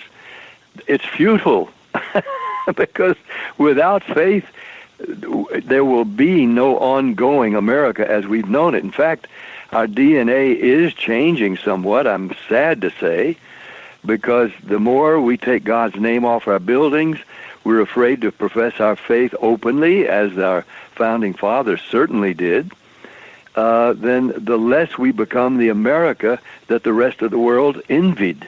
We become more like everybody else. And we lose our actual DNA, our identity. So knowing all of that, when Ralph asked me to come back and just be at the convention this year, and I said, do you guys have any songs that you like to sing? He said, well, no, other than normal patriotic songs, you can sing one of those. I said, well, what if I write you a song? What if I write a song? Because I think the name Faith and Freedom lends itself to being a song. And so I did write it, and I did record it, and I got a chorus and a arranger to do the music for me, and then we did a video, and we introduced the whole thing at the Faith and Freedom Convention. And, of course, everybody loved it, and now I think Ralph wants every member of the Faith and Freedom Convention, 1.3 million people, to have their copy of the video and the song and learn it. Faith and freedom, faith and freedom. Listen while we raise our battle cry. Bum, bum, bum, faith and freedom, faith. And, you just keep repeating faith and freedom all throughout the whole song. And I say faith in the one true God, freedom through his word. This is how we live and where we stand. And I had a chance in that song. It gave me the opportunity to say this flat out with no apology what I believe and why I think America absolutely must preserve and promote our freedom of religion and freedom of expression of that religion without any qualms, any shame, or we will cease to be the people that we were. Well, you have a number. Soapbox here. No, that was wonderful. That was exactly what we asked you to come onto the show to talk about. And, you have another, I've listened to your entire album, by the way, and I was at the gala where you performed this in front of all of the members of the Faith and Freedom Coalition. Yeah. And I did go home with my copy, and I've been listening, Pat, to all of those songs. You have one that's on the album called Under God, which I think is just tremendous. They're always telling us we have to separate church from state. And right in that song, you tell us that we can't exist without God. We have to be one nation under God. Yeah, I ask, how can we exist without God? Because it was God that we were seeking, our forefathers were seeking when they came to this land, freedom to express and to worship him as they saw fit, with no restrictions of government or kings or any other authority. And they founded and they established a country, and really they were wanting to create like a new Israel, unashamedly, with no apologies or qualms. They saw what God and his chosen people, Israel, in the Bible, how they were the most blessed people who ever lived, and they said, that's what we want. We want to be a blessed people. And you know that de Tocqueville, the historian, as he toured the colonies and this early exercise in freedom we called America, the United States, he said, America is great because America is good. If America ceases to be good, she will cease to be great. And what he meant by America is good was these were church-going, Bible-believing, faith-expressing people, and not only that, but they were letting their faith be expressed in their moral behavior toward each other.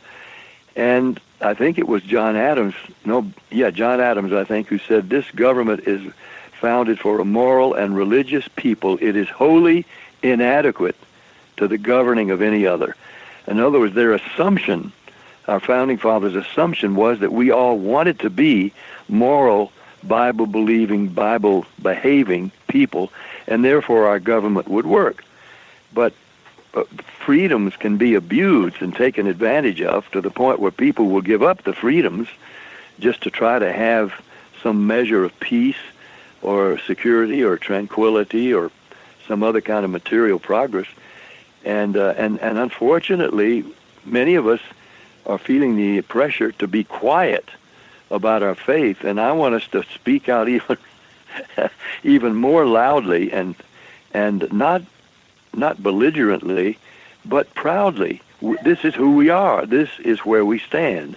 Well, Pat, I wanted to also point out, and we're coming close to the time and we have to go to a break, but I wanted to quickly point out that you have another song that I liked on that album called In America, where you talk about how America is really leading on the global stage and that we feed the hungry in Bangkok, and yet in Tehran, there are young people who are cursing America, and that this is a situation in which America has to stand up. I mean, I don't have the lyrics in front of me, but you really moved me with the writing that you've done. A friend of mine named Wendell Burton actually wrote that song, and I sang it and sort of did my own spin on it. But right. As it concludes, we give the answer for America's ongoing greatness, and that is our kids in Sunday school praying for America, and not just our kids, but their parents, that we must continue to bring God into our lives and let him know that we depend on him for our existence, for our standing in the world, for our defense. Right now, as we take God's name off everything, just today, there's another horrible, violent shooting of doctors in a hospital. It's almost the sordid violence of the day, every day and night in our news programs. People who've lost their way and their bearings and their faith are killing other Americans. And we're having to report all these things, and it is terribly unsettling. Our young people don't know what they can count on now, because the teachers in so many of the universities are ridiculing the idea of God, and they don't want to hear the name of Jesus. And these kids who may have gone to Sunday school before they went to the high schools and colleges they attend they're having their faith taught out of them. So then what? What do they lean on when the violence starts happening and when drugs are presented and when they talk about the power grid going out, we may lose everything? Where do they turn if they don't have faith? We've got to reinvigorate our faith and our expressions of our faith. Well, thank you, Pat Boone. I know we have to go to a break now. We are coming to you live from the Conservative Commandos Radio Network studios and around the world on the internet with American Patriots Broadcasting, TalkStream Live, SHR Media, K98 Talk, iHeartRadio, and AM/FM 24/7. Those are all .coms.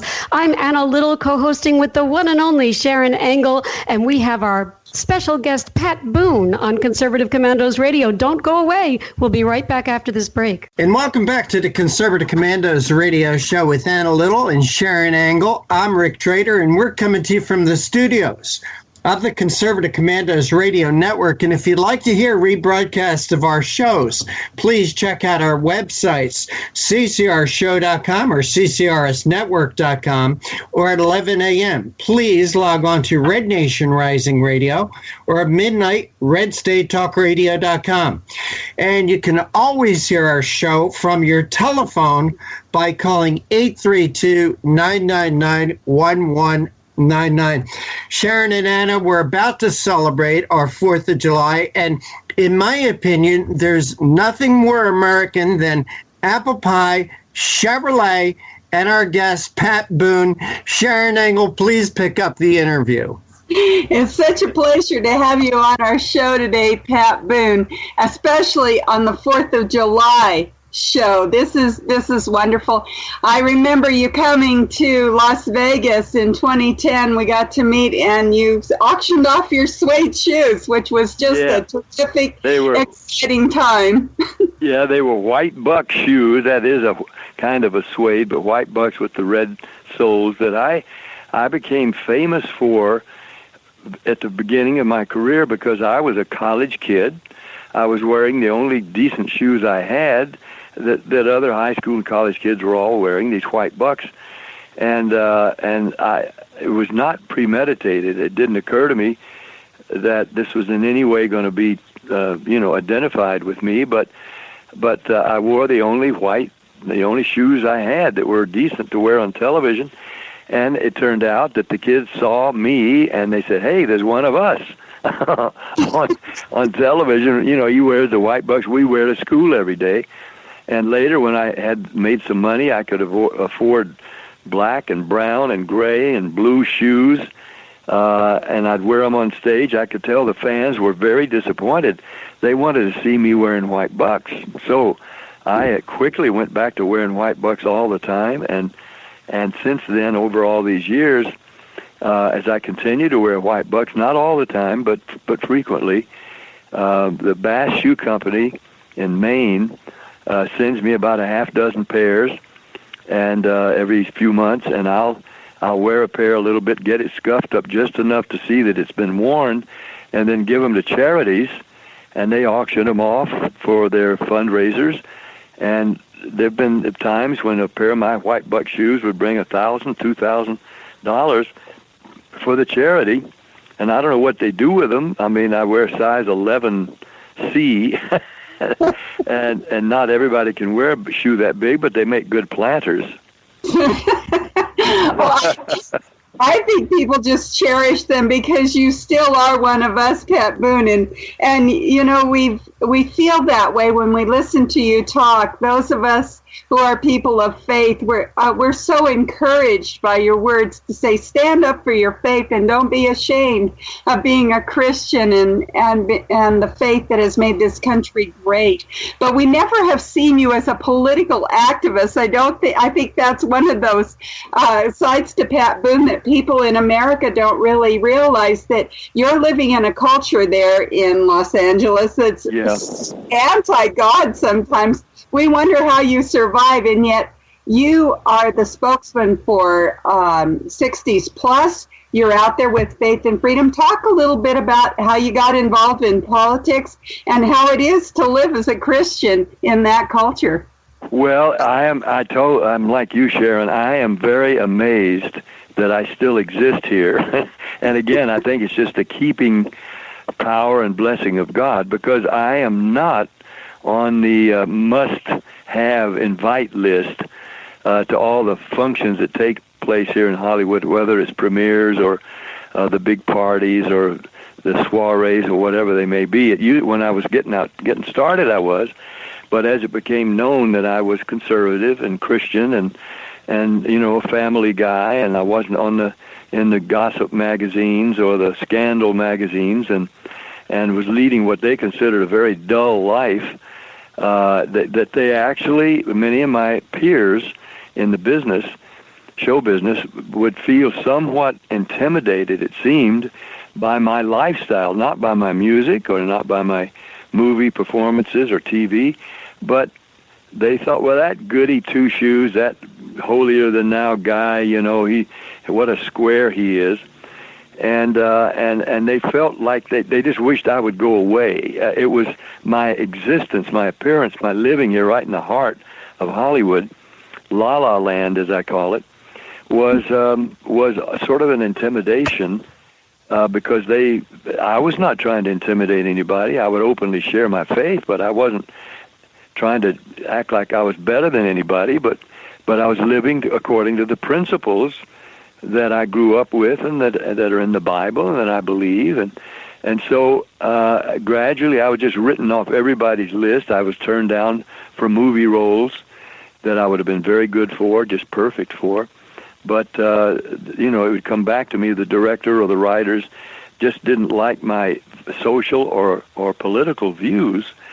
And I just lived with that. I just accepted it because, you know, I felt like God had given me my career, my voice, and my family, and my lifestyle, and I wasn't going to change it just if it was not popular. I wasn't doing it to be popular. I was doing it because it works. And gradually there have been many entertainer friends who are friends who will say, you know, I used to think you were so square and out of it and that your life wasn't much fun. But now I've seen you've kept your family together. You're living in the same house now for 57 years. It's greatly appreciated in value at the corner of Beverly and Sunset. It turned out to have been a great investment.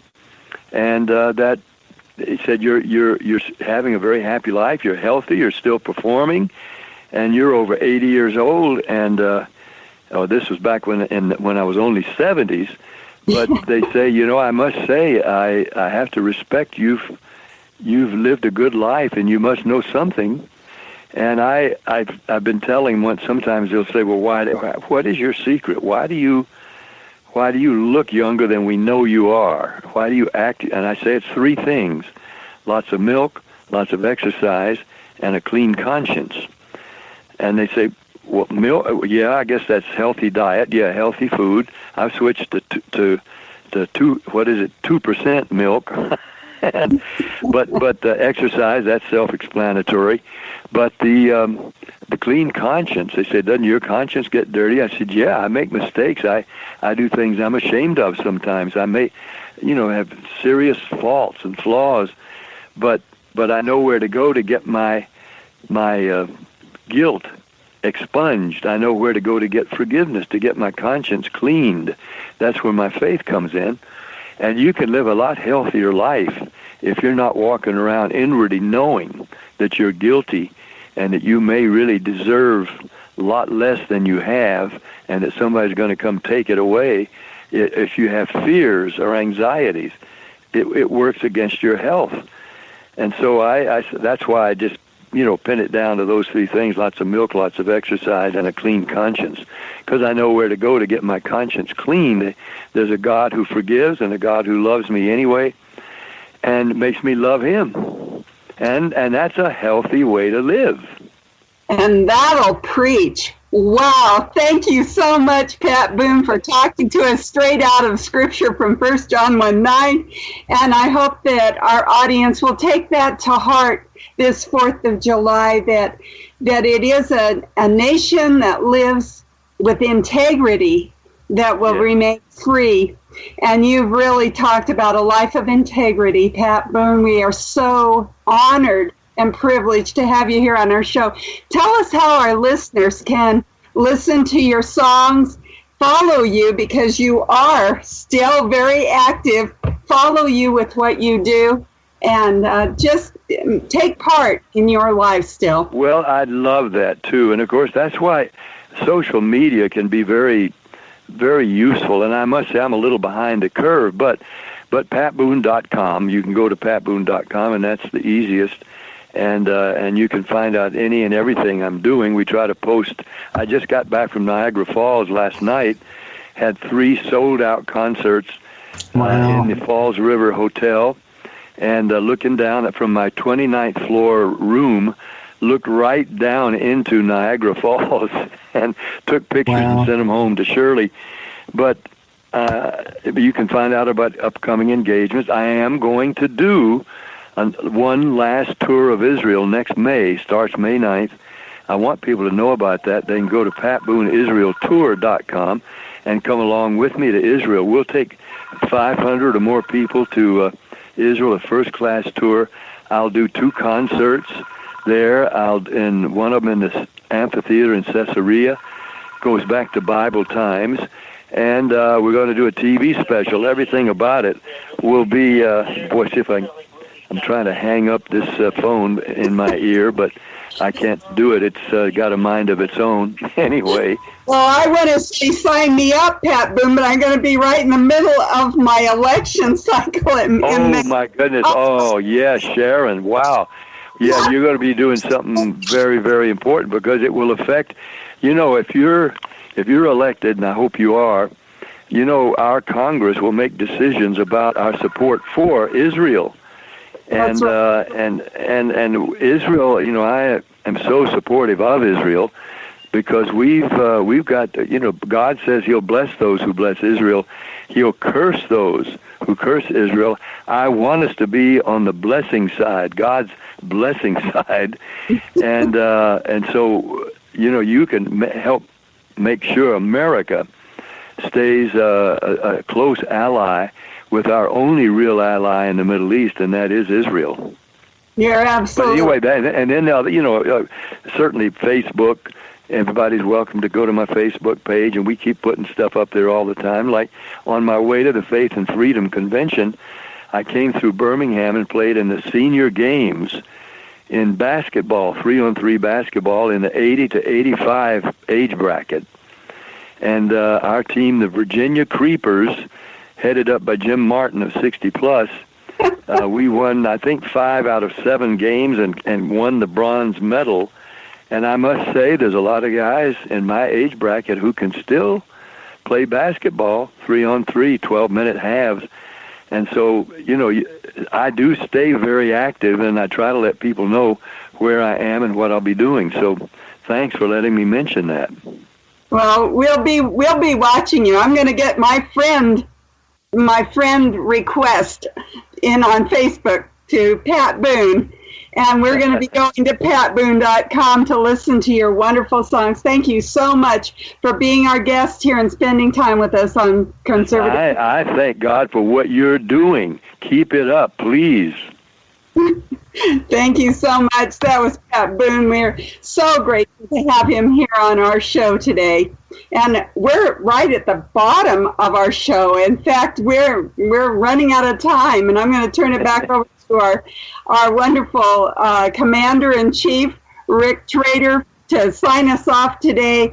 But first, I want to say, God bless America. God bless Pat Boone for being God bless Pat Boone. And God bless Conservative Commandos for their alternative news. We get the real truth out here.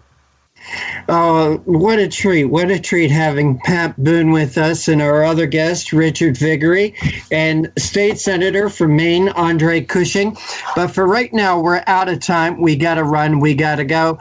Take care. God bless. Have a wonderful 4th of July. Don't forget about the meaning of our country, but we'll see you next week on the radio.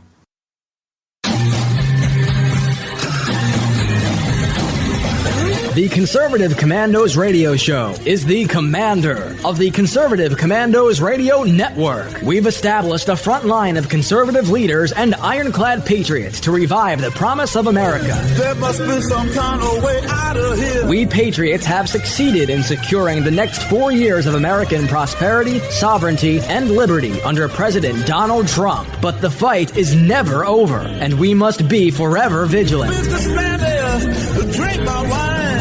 Do you have a passion for American values? Do you believe in preserving the American dream? If so, listen to the Conservative Commandos Radio Network or around the world on the internet at ccrshow.com and ccrsnetwork.com. Check out our websites for rebroadcasts and network updates. We are the Conservative Commandos Radio Network, where even more newsmakers go to be heard. I'm Sharon Engel, and I approve this message. I'm more convinced than ever that a constitutional free market conservative can win even in a battleground state like Nevada. Nevada's Congressional District 2 is a winnable seat where Trump won because these voters embrace the principles of sound governance and constitutional free market conservatism. The reality is the president can lead, but he cannot do it alone. In Congress, we contend with the Republicans who often do not support what the American people mandated on Election Day. Republicans in D.C. could lose this golden opportunity, and sadly, the biggest beneficiaries will be the establishment and crony capitalism. America is closely divided, with Nevada on the front lines of this ideological battle. June 30th is the FEC fundraising deadline. I need to raise enough money to show that I have support to organize this campaign with literature, travel, media ads, and a small staff. Of course, the larger the amount, the more reticent others will be to challenge me in a contested primary, and the less credible the press attack will be. If you are one of the donors who will send $100 or more by June 30th, we will raise $100,000. That's good. If you give $250 or more, we raise $250,000. That's great.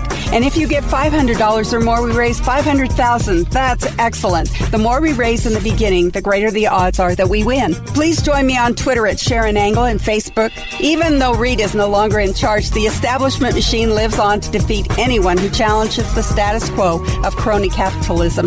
You can help. Give online at SharonEngel.com or mail a contribution to P.O. Box 17373, Reno, Nevada 89511.